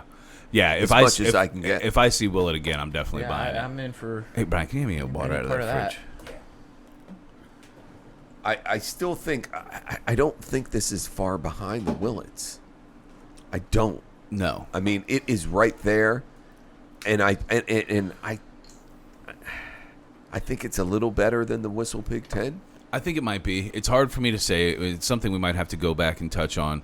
It's because They're so different. They're so different, and when we go from the flavor where we're definitely getting cinnamon, we're definitely getting apple, we're definitely getting pepper from the Willet, And and then we go to the Pikesville, and we're not getting those things. I mean, you're getting pepper, you're getting good flavor, but you're not getting some of those other things. I just think you're asking for a lot from your bourbon. I will say, Brian, I know you don't normally add water or anything, but for the sake of tasting purposes, you do. And you see that hole right there? Yep. We moving on to the next one. Hold on. Easy now. I just added water. Easy. I'm actually, I'm gonna, before that we was get to good. that, before we get to that Knob Creek, I'm actually going to go for my second trip. I'm also gonna get him a seat. I'm excited for this one. That Knob 15 was good. The Knob 15 is good. The Knob 12 is good. I don't Knob know if I Creek, pay for it. Knob Creek has stepped up their game. This is it's unbelievable how much I love this bourbon. And I am so We do have to be careful because as much as we put them in together, it is a rye. I know. Yeah. Let me rephrase it. It's unbelievable how much I love this rye. And now I feel like an asshole. They're like the teacher. You make them write lines. Let's read a little bit about it. Okay, so it won the 2018 San Francisco Whiskey Best Rye Award. What's so special about San Francisco? I don't know. It seems like they have most of the contests in Do they San really? Francisco. A lot. They do a lot there. I would never picture it this, there too. The one I what is it? What are you looking for? No, the elk, the old elk that's in the bag. We gotta try that one. Yeah, I think we do. We have to pull you it out. can't- Get yeah. it out. Yeah, No, yeah. I'll get it out. I'll get it out. You're closer. Experience the highly anticipated second release from the makers of Knob Creek. Cask Strength Rye. Now, who is Knob Creek? That's Knob, Jim Beam. Knob Creek is Jim Beam. Okay. It is. There's a lot of things that are Jim Beam that people don't realize. They have their tentacles all over Kentucky. Never knew that. Basil Hayden is Jim Beam. Now, it's not the same distillery. It's on a different piece of property, but it's Jim Beam. I was telling my parents the other day. I said it's bad how much I know about alcohol. Like my mom was like, I want to get a tequila for the house. What should I get? I don't even drink tequila. Had the And you answers knew. Right off And the I bat. gave her 5 or 6 tequilas off the top of my head. And she's like, why do you... I went to the wrong business. Yeah. Well, I think I might still go into the business. You want to start one? Let's do it. I think so. I think we need to. Yeah. Bastards of Bourbon. Right. Yeah, Just you start guys are one. on the right path here. All right. So the proof is where the pudding is on this, Jacob Decker. 127 proof. The only thing we've even come close to that tonight, Brian, is 112, and that was the second Willet. This Pikesville, and I think you have a little bit of that, is 110. So this steps up the game considerably. Cask strength. So they're bottling it straight from the barrel, basically. Yeah. Which is why it's such a higher proof. So typically, when you're bottling bourbons, they're gonna cut it with water and get it to the desired proof that they want. But in this case, they're just taking it straight out of the cask, and whatever that proof is, it is. So Dave is lucky enough to have this bottle. There's also one other edition, and it's a different proof. Are these hard to get? They are hard to get, and I've been ever since we had it in that podcast. I've been searching high and low, can't find it. What's the It's price not at point, that too? Robinson one? Uh-uh. That's where I saw it. They had two. They had both versions. What's price I point? don't know. We're gonna have to unless I can't remember the price point off the top I want to of my say head. it's 80, 70, 80. Does that sound right? I will actually. I don't think it 50? is. No, well, that look, can't be it, 50 right? bucks. Honestly, and I want to say 50 or 60 is where it's at. Yeah, that's where it is. Me and Brian are going to be sharing a mic here. It's okay. Yes. Hey, Friends don't let friends go without mics. listen, that Appreciate that. that works out really great if you want to have a long lingering kiss later. I was just going to say, me and Steve are never sharing a mic. Not a chance. There's just not a chance. All right, so I have elevated. Maybe hit our gauge just a tad since there's two of us. I have elevated this quite a bit. Are you ready? I'm ready. I want you to pour this one for me, too. Okay, you got it. I got to tell you, this one we're not. The fruit notes I was talking about, I enjoyed so much in the other ones. We're not going to get that from I'll this. tell you. Listen, But I have a hard time believing that this is not going to be my number one still. I agree. you guys were talking Is that it the up. alcohol content? Is that why? Well, no, this one is like Just- black pepper all day. You guys were talking it up. The Willet was so good. I know. I'm going to have a hard time beating that. Well, consider it beat, my friend. Wow. He comes out guns Damn, I got blazing. all these glasses over here. No hesitation. Well, finish one of them. Done. Yeah, Am I crazy? I get coffee. No, it's definitely coffee. That's hilarious. I get it too. I've Coffee. never gotten I was like, coffee. I I'm don't wanna super excited right now. I was like, am I crazy to say I'm smelling coffee? I get cinnamon on the nose.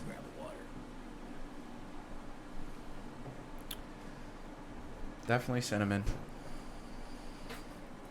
And I get a little bit of a milky substance. I'm not sure what it is on the nose. I do want to say that I turned I heard milky. I only said it because I That was threw me just off, seeing too. if anyone was actually fucking listening. I did. I just had such a story in my head that I wanted to get it on. But I had a guy. Milky is absurd, and stop it. But I do. There was a guy. He comes to Garden Grill all the time. He comes. He's become a friend as well. But he comes with friends of mine that come into Garden Grill all the time. The Robinsons. Shout out to the Robinsons.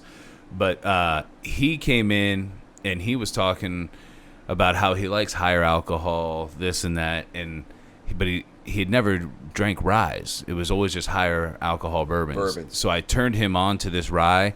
It is now all he drinks. Every time he comes in, he doesn't even want to think about anything else. This is all he wants. I'm not gonna lie. I thought it was funny, the milky, but that description makes sense now after tasting it. Jacob? I get. It's the consistency. I think it's to the be gingerbread that we got when we said coffee, but Yeah, I might be gingerbread. I don't get coffee. I get something more than I got from before. Have you tried it already? I have not tried it. Okay. But am I crazy to say that coffee was first instinct? Yep. No, I get it. I mean, that very first initial whiff. I mean, whiff's probably a tough word to use. You know, people, when you hear whiff, you think Like you Swing and a miss. sniff. when Let's you- call when you it breathe, sniff. keep your mouth open. Like That is just black pepper. I don't really get coffee. Yeah. I get pepper. I get pepper. Yeah.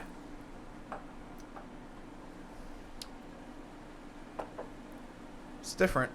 I don't know what I expected out of it. That is black pepper. It is smooth. How is it that Very smooth at that alcohol percentage? It's unbelievable. That's what he meant by the milky. It's unbelievable. They are doing something illegal. with this. There's something wrong. Are there drugs in this? Yeah. Because I'm telling you, man, I am in love with this bourbon. Rye. I'm in love with this rye. I get more of an alcohol burn from pretty much everything else on the table, and this one is 127 proof. Is that right? 127. 127, and I get more of an alcohol burn from everything else. You got to be out of your mind. Yeah, they have hit it out of the park on this one. And there are Knob Creeks where I think Knob Creek in general is just a solid product. And I would put it same as, like, say, Woodford Reserve.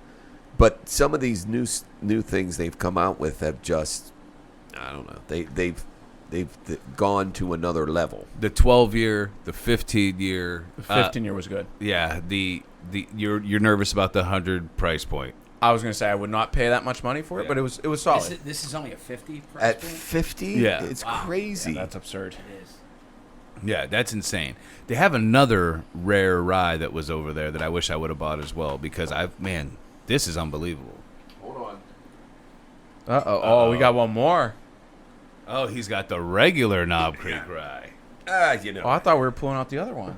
Oh, all right, hold on. It just turned into What's like the other 11, one? Like 12 tasting What's the other now? one? Oh, the Old Elk. This He is did the, this all the wait. time. It is the 2018 gold winner San Francisco International Spirits Competition. How could I not get it? Right. So we will drink that one while we do our rankings. Sounds good. And then we still have to hit our batch of Stag for the young one. Okay. I appreciate The that. the young I like, buck. Yeah, you know. So I like the young one. I think that's a good nickname for you. I'm okay with that. It's like young Jamie. I'm just young one. Just Well, and it's almost like you're like a prophecy coming up. I'm carrying on the tradition, I guess. The I'm tradition. the future of Bastards of Bourbon. how By the way, cool, I how would- cool is this stopper though? Oh, that is really fucking cool. I gotta say, by the way, I would like you to tell me what you said about the Bastards of Bourbon T-shirts. I love them. So I didn't want the gray. I ended up with the gray. I think it was a mistake that I got the gray. It was a mistake that you got the gray. Loved it. The symbol is fantastic. Quality of T-shirt, fantastic. I was so glad when you said that to me because my real point when I was going through the T-shirts was I wanted a good quality T-shirt. No, they're nice. I did not want something Soft. that was like, soft, They're very nice. little stretch to Easy 'em. on the nipples. That's a key. Very important. You can just tape them, Steve. Relax. Band-Aids? I have sensitive skin. I'll break out in a rash. So when we do our rankings, Brian, since you came late, you're just going to go with the ones that you tasted. Okay. Because it'd be weird for you to judge the ones you didn't Can I taste. get a cool notepad like you guys? Hey, you got another notepad over there? I got one. God, I love this. I'm sorry. I know it doesn't have the fruit notes of the other ones, but No. fuck, it's so good. And it's just, maybe that's just where my tastes are. It's not like I mind the fruit, but this bourbon has everything I want in life. Yeah. Yeah. I want spicy. I don't know what to say. I want my life to be spicy. I want a lot. I want a fucking shit truckload full of black pepper. I want spicy and I want nudity. All right? That's all I want. I think nudity is just wrapped in spicy. I don't think I'm asking for much.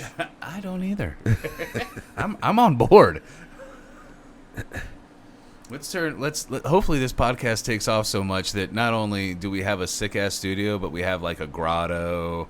It becomes like a Bastards of Bourbon / Playboy Mansion. At that point, I don't think I'll be allowed to come and play anymore. I will. I'll be here every day. All right, so we're doing our rankings, right? Yeah, I'm writing mine down now. This was a lot. This was more than I anticipated for tonight. You guys got like all these notes and stuff. I just put the name of the. That's okay. That's fine. I'm not that much of a connoisseur. Well, and we're actually going to go. We're going to go with you first, just because you only have 3 to go from. But give us a second here. Shit. This is hard right now. Wait a second.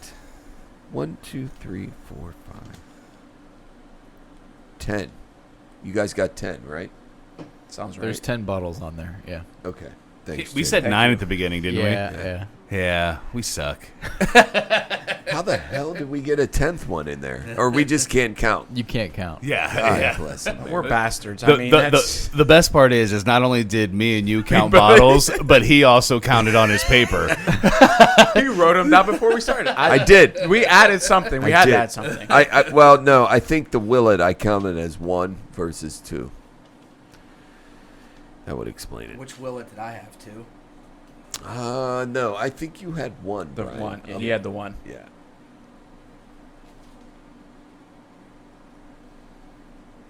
God, this is tough going through my scribblings right now. This See, drunk. this is now a good time where you need some background music. Yeah. Doobie-doobie-doo. Right. This would be a good time to insert some music. We could just insert the Gathering of Fools intro music. Doobie doobie doo. Shout out Cody. Bow, bow, bow. Bow, My bow, bow. mother Cody designed and that your shirt, too, didn't he? mother. Well, Cody I'm going designed to... that shirt too. Number didn't 2. Yes. Pardon Yeah, me? Cody Number Cook 2 tonight. actually designs What? all of the logos. He And the also music, the music. Yeah. Oh. Wait, so you're both tied now? We're tied. I haven't even gone yet. Oh yeah, we're tied. Of Yeah. course, I do no have... one asked you, Steve. My left calf is hollow. I just urinate right inside my calf. What? What? Oh, God, I can't put Sazerac Rye that far down. Dude, this is what I'm tripping out about. This is son what bitch. Yeah, I can't do it. this is what I'm Can't. tripping out about. This is the problem with these rankings. All right, I'm gonna change that out because I love me some Sazerac. Agreed. Like this might be one of the craziest ranking wise for me. Honestly, like it's hard to do. Not as crazy as that under 25 when you got fucking benchmark. Oh, here you go. I'm not letting that go. I'm holding on to it. So after this, Jacob is actually going to record me and Steve fighting in the yard. That's Sounds like a good time, man. We each get one weapon. His weapon is going to be Old Tub bottle. Mine is going to be the Benchmark bottle. Yeah. And you will lose. I will lose because that bottle is way better. It's way sturdier. Is the Benchmark plastic? Well, no, the Benchmark bottle I have now is glass. Oh, but the big one was the plastic. big one was plastic. Okay. Yes. That It's a would've been very problem. thin glass. It's a very shitty glass. Old Tub has a serious glass to it. Which Manny is very interested in trying some of that before he leaves. Oh, the Old Tub? Yeah. So we still have to try Old Elk, our batch of Stag Junior, and the Old Tub. No, well, I'm not. I don't need to try the Old Tub. You know what? I don't. You know what's funny? We can try the Old Tub at my house. Yeah. I don't need to try the Old Tub either. But what's funny is that neither of us said we don't need to try the Stag Junior. No, we do need to try that.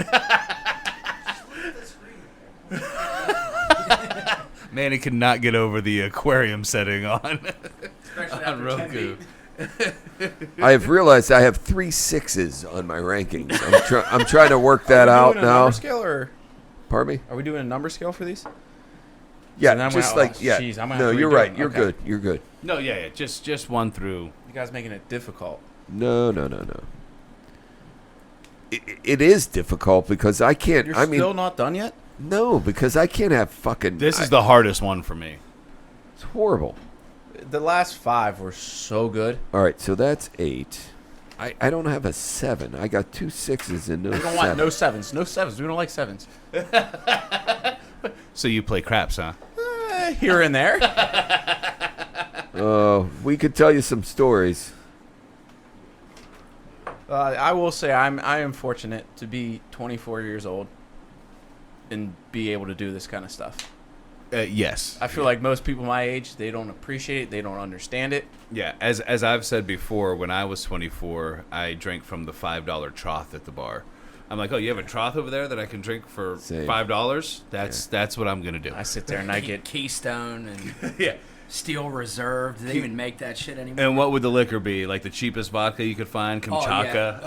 oh, you just don't like yourself. Rubbing alcohol. No, Might we as were well drink poor. that. Here's the thing now is I go to We didn't have the palates either. Man. You're well ahead. I of go us to bars at your age. and my friends are like, let me get a vodka cranberry or whiskey ginger ale, and I'm getting No, thank you. Blanton's neat. It's Beautiful. It's Good so man, funny good man. you talk about that, Manny. Now you're still above where they are, but I have completely spoiled, in a good way, my 2 boys because they're both. Well, one just graduated, but the other one's still in college. And they'll be like, "Oh, let's drink some wine tonight." And they'll get whatever it is, $6, $7 bottle of wine, and Jake will be like, "I'm not drinking that fucking shit." So I won't let them drink bad wine when they're Right. at the house. I'm like, "No, you're gonna drink this." Yeah. Well, especially as your dad, and you are capable of giving them better alcohol. Right. Why? If you did let them drink shit, I'd be Right. upset with you. Right. Listen, Now I'm still pawning off my shitty bourbon, but my shitty bourbon is good bourbon. It's better than most people's bourbon. me and Brady, we're gonna have a good time up there. I hope you know that. I hope so. I hope so. I hope you guys know that I don't take vacations. I take like weekend trips. So I might come up and do a You're weekend in. trip with you guys. We'll go to Landmark. We'll Needs get to all happen. the nice bourbons. I'll tell you what's crazy. I'm talking about going every month, at least once a month. I'll ride with you. Yeah, I'm I in. mean it's 2 hours, easy. 2.5 hours, easy drive. And actually, I would love it even more if me and you both went. yeah, for sure. And And we got to hit that fucking That crazy one. yeah. I'll show you guys the picture and all what they have. But I legitimately walked in and my jaw dropped. Yeah. It was maybe 9 o'clock in the morning. I was like, uh-oh. I am so happy and proud of you that you sought out a place like that and found a place I like didn't that. sought out. I never sought You it didn't out. seek it out. Yeah. Yeah. Oh boy. Easy now. Tiger. Can we just do the rankings? Yeah, let's look into the rankings. No, let's just have aimlessly drunk talk. Actually, there is something I wanted to talk about because at first I thought for a second, like, man, it sucks that I now have developed this palate for bourbon. Because now my drink, no matter what, is going to cost me $10 or more. Then I thought about the fact that, well, if it was cheaper than that, I'm sorry. Steve just I'm stuck listening. his whole beak. I don't know into if I his want it nose. anymore. I don't know. So my thing is yeah, my taste might be more expensive, but also it's not 80 proof. It's 93. It's 100. Same way with Getting beer. your money's out of it. When you're drinking shit beer, you might be able to drink 10. When you're drinking good beer, you might be able to drink 5. So it may be more expensive, but you're getting a better taste. You're getting the same alcohol buzz from less beer. And the same thing goes for drinking good bourbon. You're usually going to get a higher alcohol content. You are also going to be able to just sit there and sip on it. Enjoy it way You're more. not going to be drinking 12 beers. You're going to be drinking 4 bourbons. Well, and that's good. Yeah. I've kind of come to the point now where I used to vodka tonics, Tito's and tonics. I used to just Hammer them. I can't drink anything but bourbon anymore, and it's actually a problem now. Because I go to some bars and they don't have good bourbon. Wild Turkey 101. Not great, but it's a go-to. That's good to know because I've never had that. I've been drinking with these guys and drinking all of this stuff, and now it's like When I go to bars like that, I end up on typically Wild Turkey 101. It's got a higher alcohol content, so it carries over some of the flavor, and It's solid. Super it's solid. expensive. It is. It's It is solid. It's not super expensive, so they're probably going to have it. Most bars will have Wild Turkey 101. It's decent. All right, so we're going to get to our rankings. We're going to start with Brian. Brian, I'm going to ask you to get a little bit more into the mic. All right, I'm going to go. So first of all, name the ones that you tried. I tried, well, now I guess I'm going to do them in order. Well, hold on. I'll say the ones you tried. Yeah. You tried the Pikesville Rye. The order was Willet, Pikesville, Yeah. and Knob Creek. Yeah. Yeah. So you went Willet, Pikesville, Knob Creek, and the Willet was the first Willet, the lower alcohol content. 109 proof. Yeah, so go ahead with your ranking. Well, I'm going to go in reverse order. Actually, I thought the Pikesville, that's my number 3. I agree with you guys. I think it was the alcohol content was a little overpowering. Get it here a little. But really, I'm not a connoisseur like you guys, so I'm not really sure what else to say about it. But that was what stuck out to me. The Willet, that's only number 2 because Pikesville was number 3 and Knob Creek by far was number 1 for the alcohol content, the smoothness of it, unbelievable. That might be one of the best bourbons I've ever tasted. Yeah, it's especially crazy, that, Brian. Well that said. high of Crazy. high of a content. Yeah, that's actually a really good point because that content is insane. All right, Manny, you're the guest, so you're next. I'm gonna preface this by saying Preface. He's prefacing. mine's gonna be much different from He's everybody's. prefacing. You think so? Yes. All right, let's see where you go. So, my number 1 was the Willet, the lower proof. 109. Yes. Yeah. It was good. I mean, I don't have anything else to say, but it was just good. Apple cinnamon. It was incredible. Yeah, phenomenal. And this is where it gets a little off the deep end. Knob Creek. I like the Knob Creek better than the other Willet. And I don't know if I might be crazy, but the one we had the apple, the other one was just cinnamon, and it wasn't quite the same. There wasn't as many distinguishing flavors. And it's crazy to say that. I mean, we're talking 3 proof. Mm-hmm. Yeah. I mean, Manny, I don't think that's crazy at all. No, don't. I agree. I'm like almost symbiotic with my. we're symbiotic over here. Symbiotic. You guys are like Venom and Carnage. Yes. That being said, the next one was the Willet, the higher Yeah. proof Willet. Okay. all So right. far, we're not crazy off. Yeah. Following that, Pikesville. Mm-hmm. It was good. I mean, I think, like we said, we did do it a disservice going after the Willet because after I tried the Willet, it was just my mind was already made up. There was nothing that was going to change that. Yeah. Can I just say that's pretty awesome that the only 3 that I chose were in your top 4. That's pretty good. Yeah. Appreciate that, for sure. you guys, for Yeah. You got the best of the best. yeah, right. Well, and honestly, I think we're all going to have very similar top 4s. Maybe. Yeah, I mean, maybe. Uh-oh. I might throw I might throw a fucking benchmark in there. You never know. The fight to the death will happen at 9:00 p.m. You gotta try, Jacob.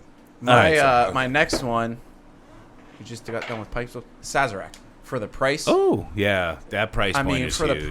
that's the big thing for the price point. So what number is that? 4 or 5? That's 5. Okay. So just so Brian knows, the price point on that Sazerac is only $27. And if you have an empty I glass, got an empty glass. Let me try this. there you go. For the price point, you can't beat it.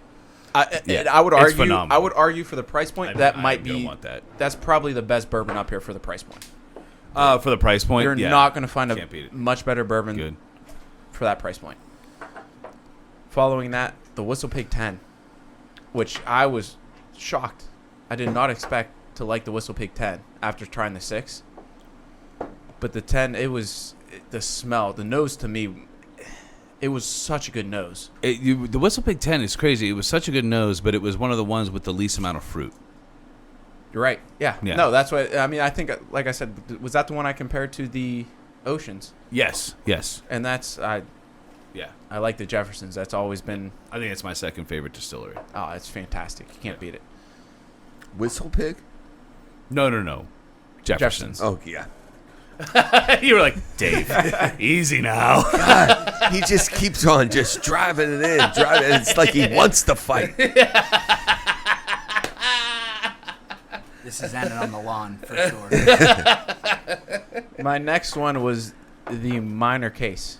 Ooh, wow. It's another one. Steve had to actually look at your notes to I make did. sure that was real. Yeah, I thought he's drunk. That's it. He's drunk. No, For the price point, $30. Again, the price point is pretty good. Yeah. I did not. I actually enjoyed it. I didn't think I would like it. I will say I agree with you putting the Sazerac that high because of the price point and how high quality the product is. But So the good. minor case is hard for me to put up there even with the price point because the price point is still $30. I think that's important too, like the price point. You know, now very important. especially nowadays with people Number one for struggling and Steve. everything. You know, I'm sorry, Brian.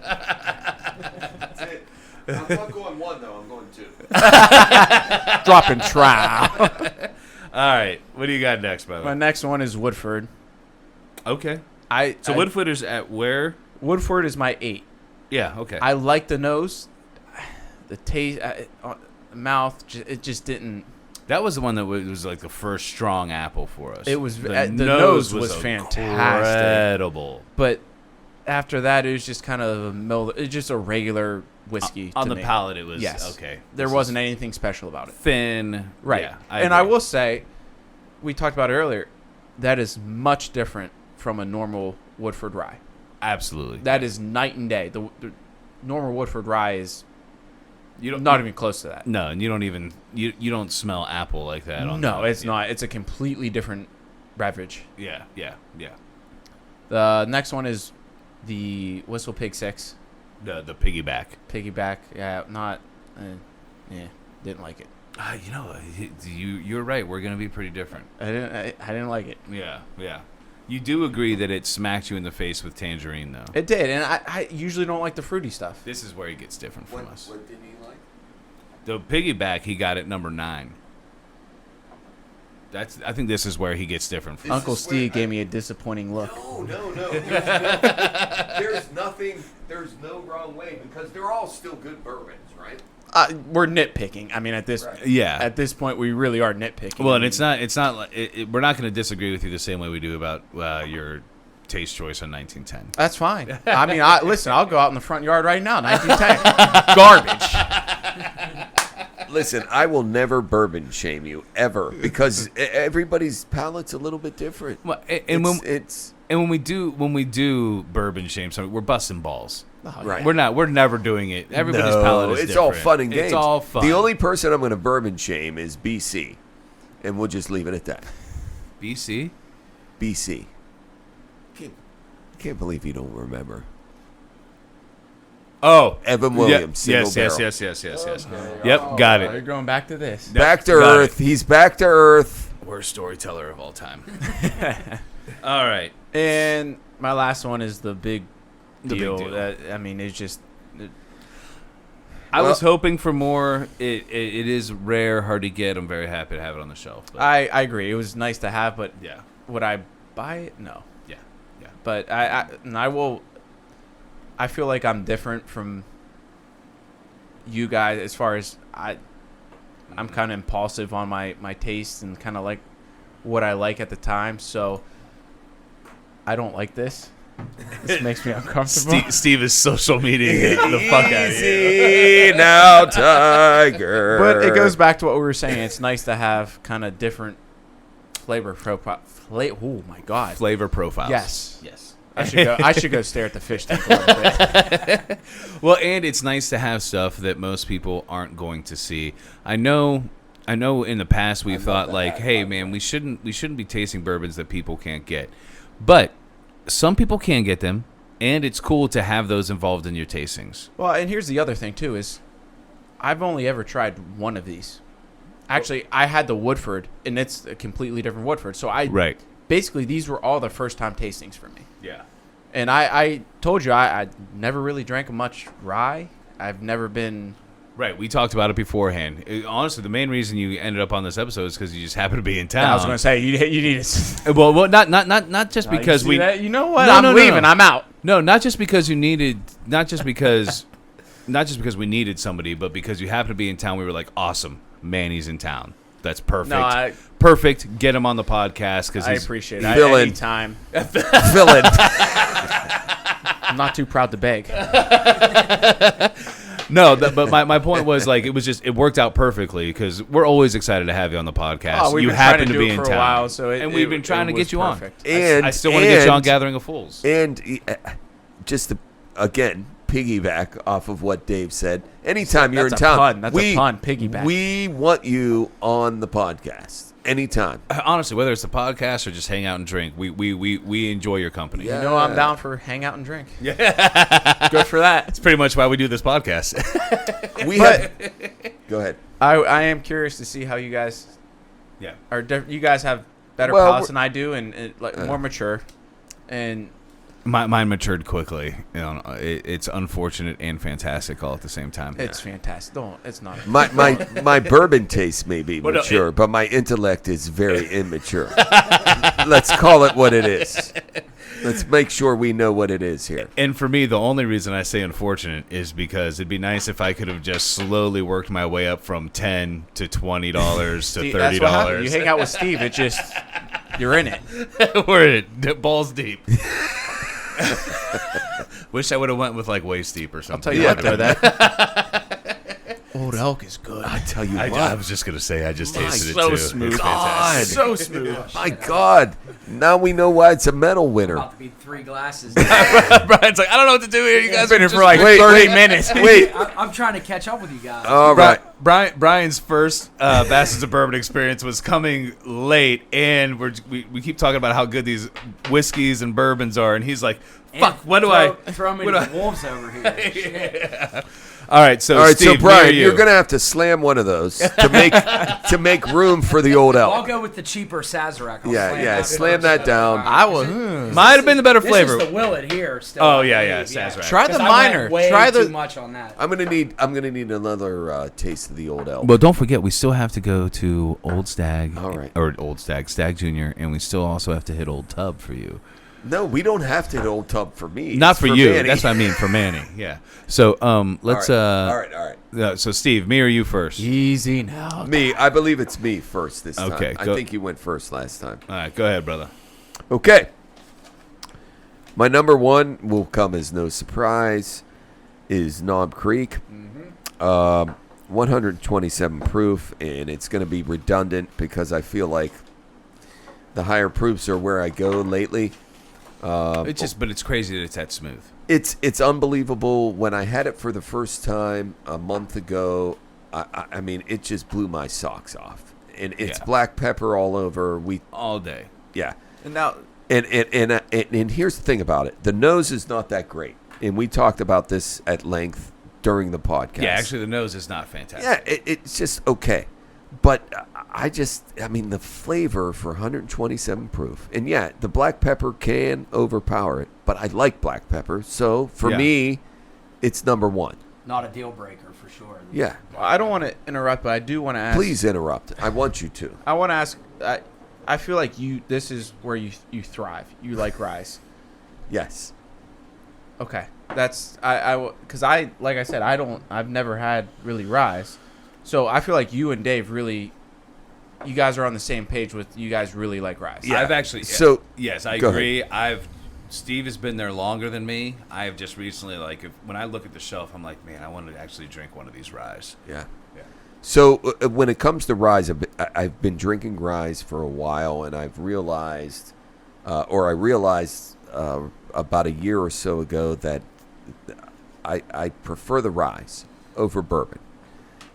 And it just depends on the situation. Now, my favorite bourbon / like if you're Your gonna favorite whiskey, period, is a bourbon.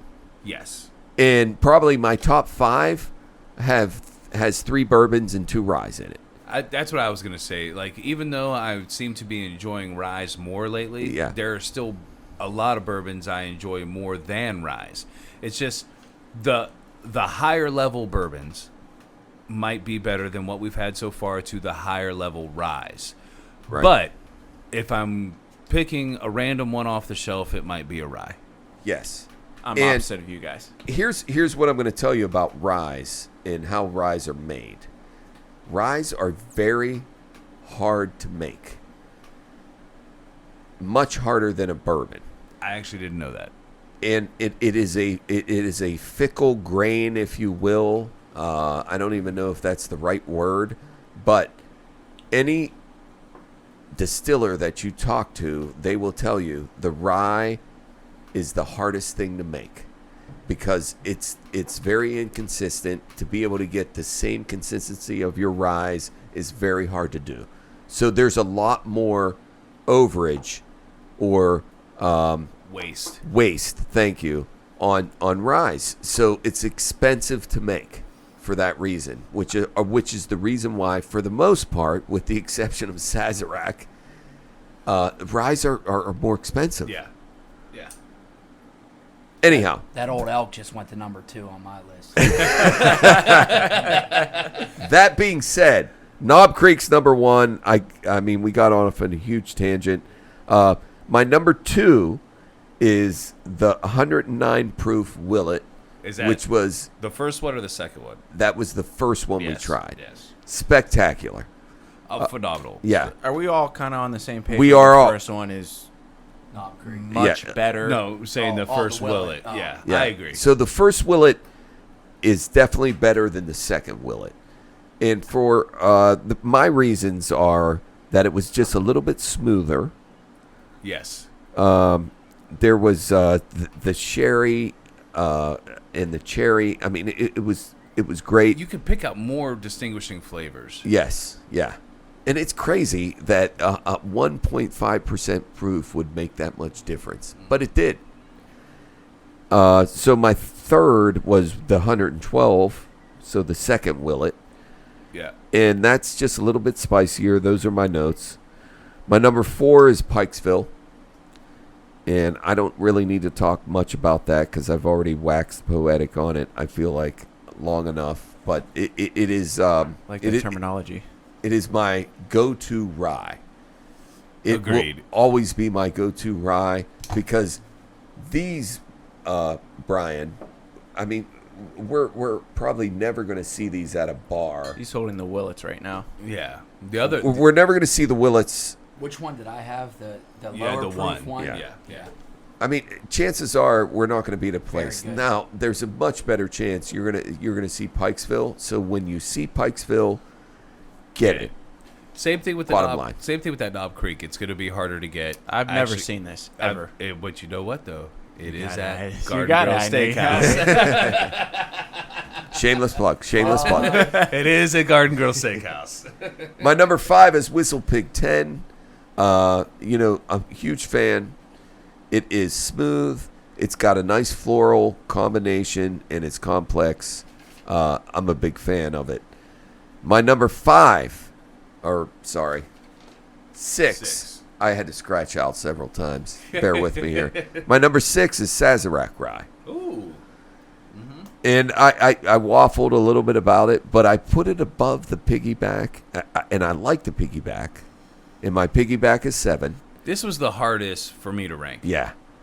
And, I mean, I could have put the Sazerac even higher. For the price point, it is so hard not It to is be so, number one. Yeah. And what'd you have it at, Manny? I had it at 5. Yeah. So I had it at 6. So good.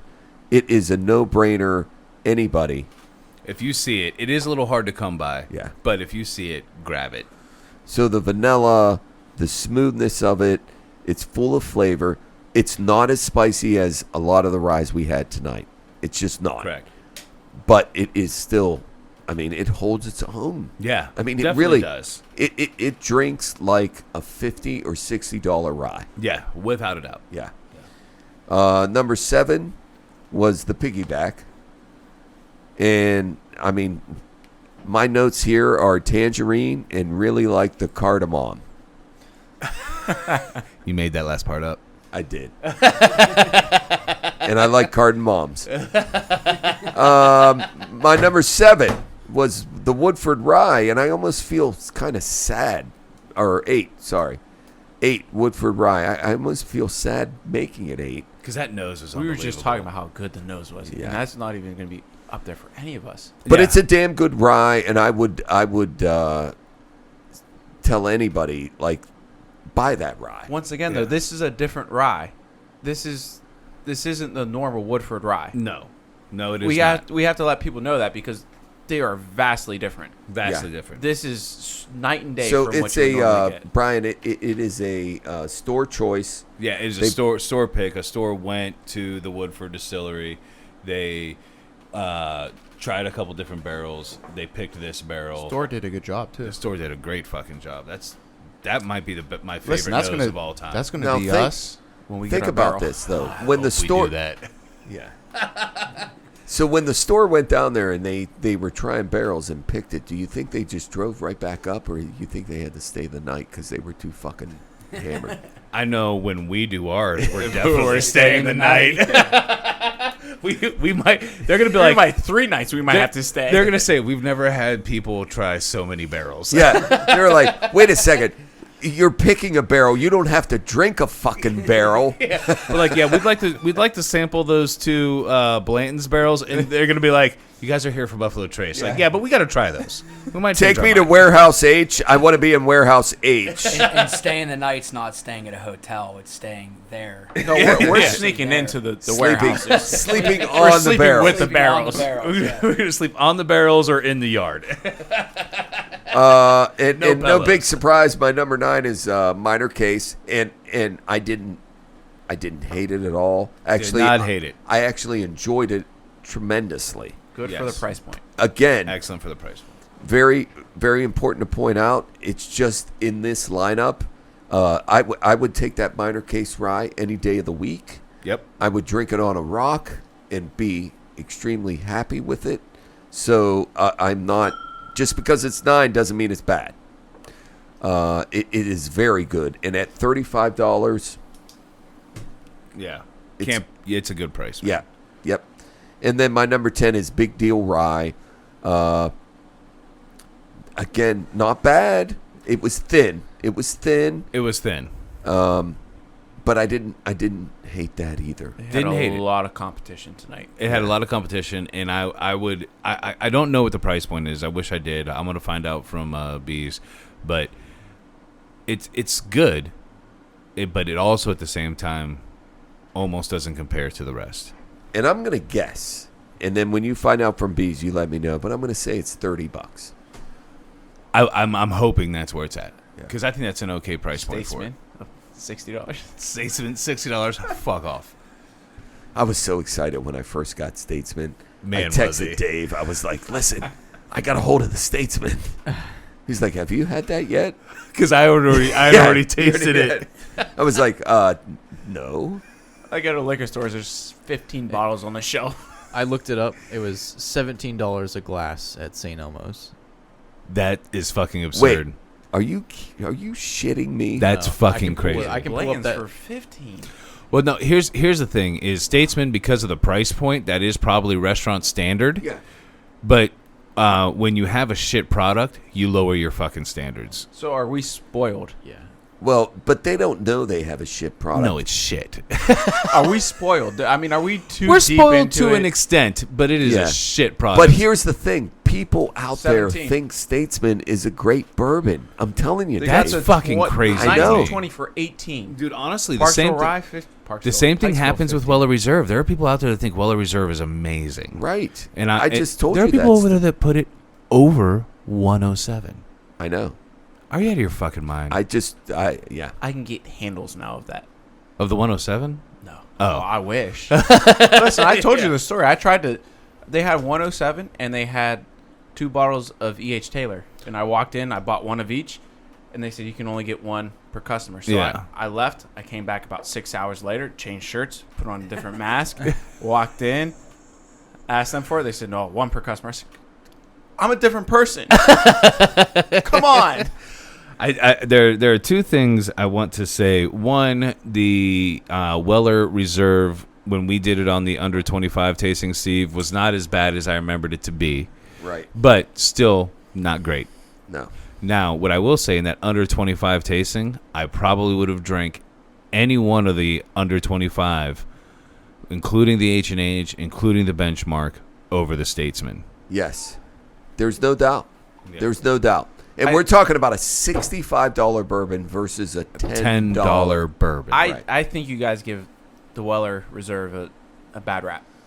No, on the under 25, we It's both agreed. $25 to $27. Yeah. We ended up pulling it back out, and we were like, you know what? It's better than we remembered. It's not as bad as you guys think. It's not great. I mean, It's not great. no, but it's not great. Price for the point. price point, Okay. But I would probably drink Old Tub over it. Yeah. I would definitely drink Sazerac over it. Here's my issue with it. There's no finish with it. Mm-hmm. So it's like in and out. And here's my other part of it. In my opinion, you can tell what a distillery thinks of a bourbon by how they bottle it. Screw cap. Screw cap. Put a fucking screw cap on that bourbon. So they're telling you that this is their lowest end. This isn't worth them putting a cork on. yeah, but there's some good screw caps out there. There are. But Few and far between. Old Forester, $17. Screw cap, it's $17. Weller Reserve, a lot of people are paying a premium for. Oh, I We're was- not paying a premium for it. I was seeing that you could sell that online for $100. Would you? 100%. No, I'm saying, would you buy it for $100? Oh no, but I want to be the plug and I want to sell it online. I'll get handles. You're getting that Secondary secondary market. All right, so we should get to my notes. All right, so my number one, me and Steve are pretty goddamn similar. Imagine that. Although, you know what though? He was going through it. And Dave, I'm sorry, but we've had at least 2 or 3 podcasts in a row where we've been different. Yes. But we also know that and I think we're going to find out tonight when it comes to ryes, we have very similar tastes. Mm-hmm. Anyhow, that being said, go ahead. Because we try and make sure that it's like if we're going to be the same every time, it's like Who's going to watch you gotta this? have competing. Yeah. That's why you guys cuddle on the couch together Yes. Yeah. and play Fortnite together. And But me and Steve, honestly, we really enjoy when people come and have drastic differences than us. Even though we bust balls, we I'm really good for enjoy that. that. You are good for that. 1910, perfect example. trash. But we do. We really enjoy that. We think that makes, 1, for better listening, 2, to let people know how different people's palates can be. And even though we're only talking about bourbon, to me, it also lets people know that, guess what? We can have a difference of opinion and still be really good fucking friends. And it's like you said too earlier, a previous podcast, where you can kind of identify with who you have the same palate with, Yeah. and then kind of base your stuff off of. Yeah. All right, I like what he likes, so I'm Right. going to try that. And I like what Steve likes, so I'm going to go down that road. I don't think anybody's doing that for me, but you know what? I bet you they do. I'm out here in the streets. All right, so my number one, to And me, he's dropping trout. to me, Sorry, go ahead. pretty Not clear. dropping trout. To me, pretty clear. Knob Creek. Again, not as many distinguishable flavors, but the black pepper all day. I love. I also love that it can, how I don't even understand how it can be that smooth at that alcohol percentage. It's just crazy. It's amazing, and to me, that's a mark of an unbelievably good bourbon. 115, 1920, 115 proof. Right. I mean, we've had a few. Yeah. Big boy bourbons, Big as we boy call bourbons, them. and But we love this- them. Yeah, this is right up there. And it's insane how smooth it is. So then for me, the number 2 was also the Willet number 1, which was the lower alcohol. To me, it was just cinnamon and apple all day. So such a beautiful combination. It's almost like eating a dessert. I feel like when you wake up in the morning, Dave, you're going to have apple in your bed. No, there's actually already apples in there. Never thought I would have that in a bourbon. Yeah. That's one of Me- those ones. It's like, what? Where did this come from? Yeah. Meanwhile, when I go to the bathroom in the morning, I'm going to drop a bag of apples. Man, how great would it be, though, if you shit and it smelled like apples? Oh, I would love that. Yeah. But, like, can I box this shit? You don't even need the air spray. Normally you take a shit, you try to spray some stuff. Nope. This is all bourbon apple. I don't like this. So then my number 3 is the Willet 2. Again, just doesn't quite have as much distinguishing flavor, but excellent. Just so good. Yeah. And then my number 4, the Pikesville. Pikesville, again, I agree with Steve, is going to be my everyday go-to bourbon because it's Rye. accessible. Rye. I'm sorry, Rye. Yes. Motherfucker. It's going to be my everyday go-to rye because, again, it is accessible. It has a good price point on it. It's phenomenal. You do get more alcohol from it than you do some of the other things we had on the table, but it's phenomenal. Yeah. It is awesome said. that all of our top 4s. Are all Or the same. same. Yeah. Yep. How did she get up and here? The only 3 you guys gave me were in your top 4. I really All of appreciate us. that. We're all in the top 4. So we have an appearance from my dog Ghost. I don't know how they broke in, but they broke in. Now Nymeria is here as well.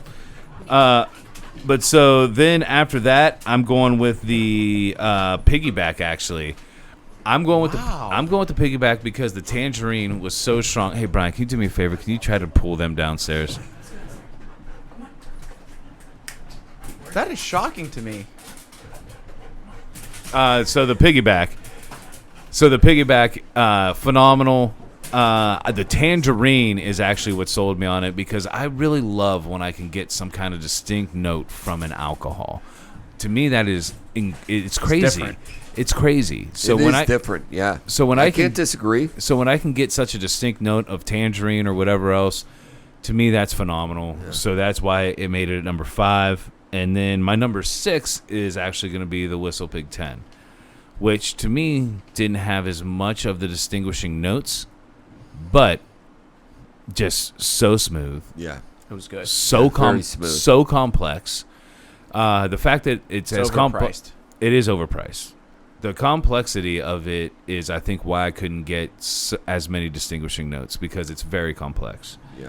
And then my Sazerac is going to be number 7, and I love Sazerac. I agree with everybody that could be higher on the list on the simple point of the price point. Yep. It could definitely be higher on the list for the simple fact of the price point. Thanks for that bottle.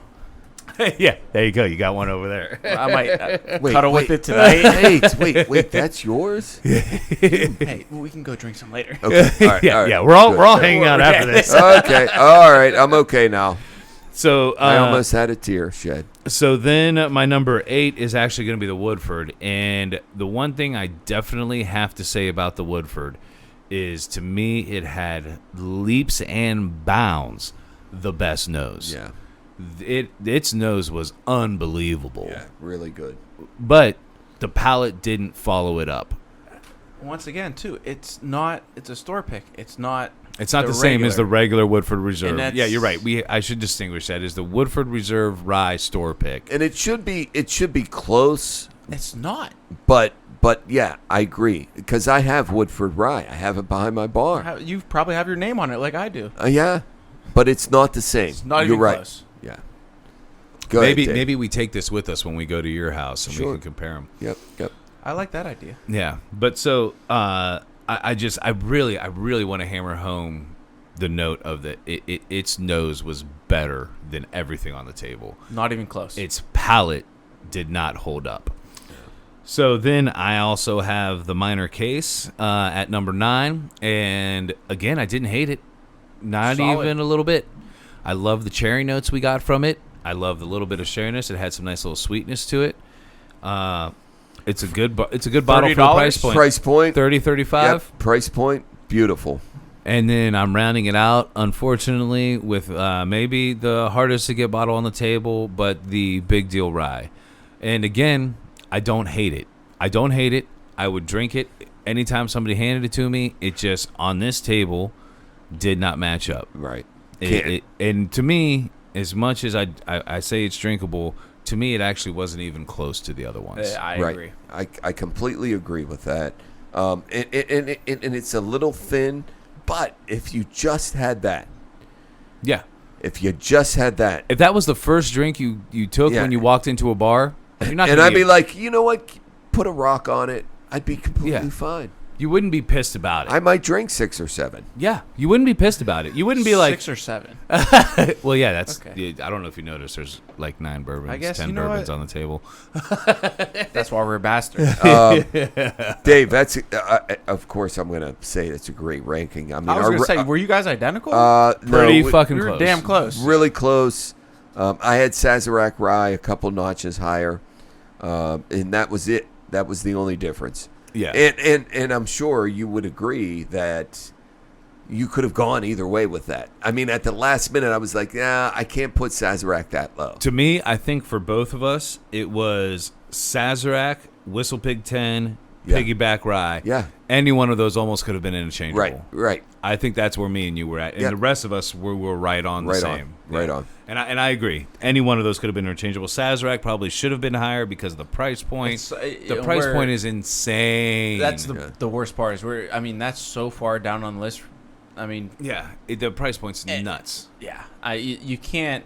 Once again, I will say it, for the price point, that is the best bourbon And rye on the table. Yeah. Without a doubt. I don't Yeah. even think it's a question. no, it's not. And I completely agree with that 100%. But I will say this. There are a lot of other, and I've watched a decent amount, so there's a lot of other bourbon podcasts out there. You and I both have watched them. And they rank a little differently. But I love the way we rank because we're ranking, not we're saying it's a bad bourbon, Correct. but we're saying these group of bourbons, Out of this particular group of bourbons, This is where it is where we're at. Yeah. And we're not going to do a watered down version of a fucking podcast. Tell 'em, we're not Steve, let fucking 'em know. doing it. We're Yeah. not. Let 'em know. And we're going to say, oh, well, this is here and this is also just as good as this. No, I mean, that's not the case. And here's the thing that is going to allow us to have more longevity is with trying to stick to bourbons and probably ryes. We might end up doing some Scotch episodes, like comparing them to bourbons, but I would love Hell to do yes. but the fact that we are comparing them to each other, we can do them over and over again Yes. because they're in a different lineup. Put them in another group. They're in a different go. lineup, Yep. And also, one thing I'm getting more and more excited for as we do these, and me and Steve have talked about it a multitude of times, is, Steve, before you pour that, we should grab that I stag. was going to do that. I just didn't want to Yeah. intrude. because I'm really enjoying it. It's really fucking good. It's really good. I'm actually really glad you bought it, and I love that fucking cap. Yeah, it's an awesome. But what I'm getting really excited for, and we've talked about it multiple times, Bean, I think, has already actually bought the sample bottles, but is our blind tournament. Yeah. We're going to do a blind tournament. Can I be involved? Well, Can so I be what, around? Can I so what we're going to do is it's going to Please, be sir, can I have some? it's going to be me and Steve, but we're going to have one guest on each tasting. And I think the reason for that is so in case me and him are like we think because they're going to advance. It's a tournament. Great idea. So when me and Steve are like, man, we both think that it's this one, or we have a difference of opinion. Like we think number 1 and number 2. Me and you were like, we don't know which one it is. The third person gives us the fucking final blow. Oh, I'm not good for you guys then. Why? Because the final blow. Come on. I took a cheap shot there. Easy now. Tiger. But I think that is going to be a lot of fun. A blind tasting. I believe Bean already has the sample bottles. I can't wait for the peanut gallery. Bean and Jacob will be the ones that set all the fucking. So we don't make sure me and Steve don't know what the fuck we're drinking. Yeah, and I will tell you that is a scary thing because You're gonna you know as much you're as gonna like a $10 bourbon. well as much as He's gonna end up picking Benchmark as the overall winner. that's what scares me. Statesman. scares me. Statesman.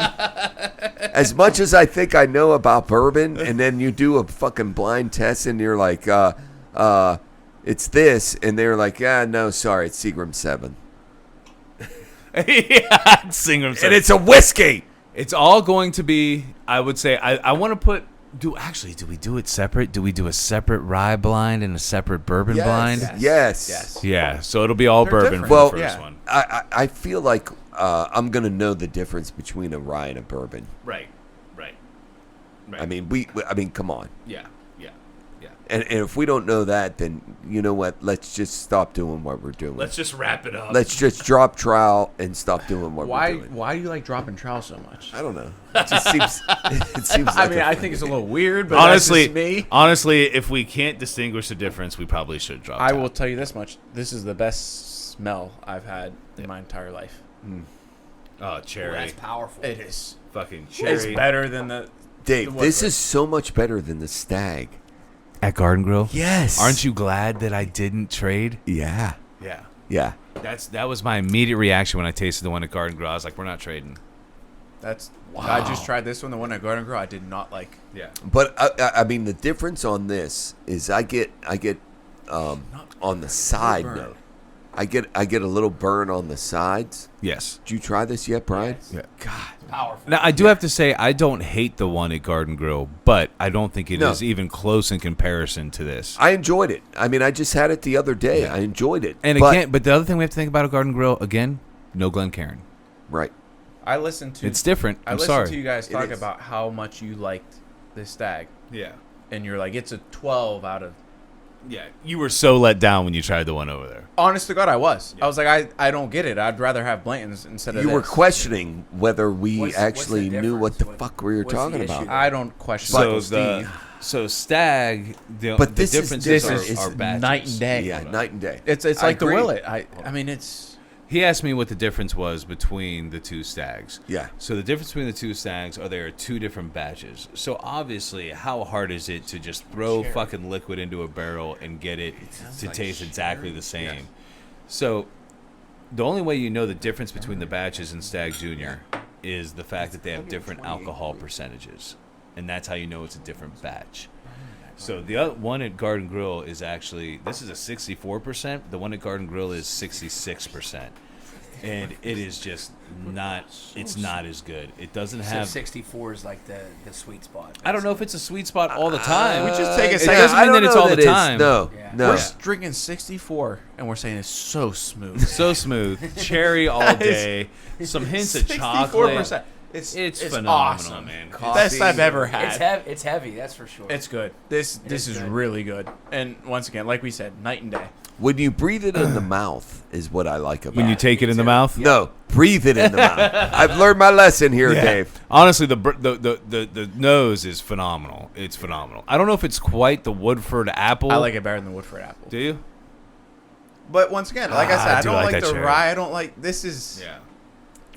Jacob, where are we at time-wise? 3 hours. All right, let's close this out, and then we'll enjoy this Yeah. on our own. Manny, thank you for coming. I appreciate it. Anytime you guys want me to come back, My mother and your You're always welcome, man. When you're in town, I don't care if it's a gathering of fools. 100%. This is awesome. I'm happy to be a part of it. I appreciate you guys inviting me. Yeah. Anytime. And I love having you, brother. You're always fun on the podcast, man. I'd like to get you on Gathering and get you on whatever you want to be on. Anytime you're in town, come sit in. Let's have some drinks and have some fun. I'm in. Brian, thank you for coming. Thank you for also finally being on camera. Yeah. This is going to be the first time you actually were really on. He's done behind the scenes before. Oh, Most people know Brian. me as Carl. Most What people does that know him mean, as behind Carl. the scenes. What? What Jacob Hashtag does. Hot Carl. Hot Carl? Hot Carl.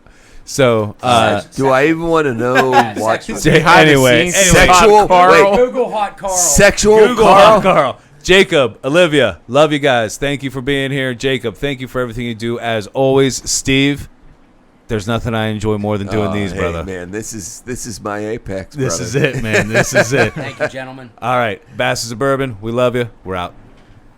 Cheers, boys. It's a good one.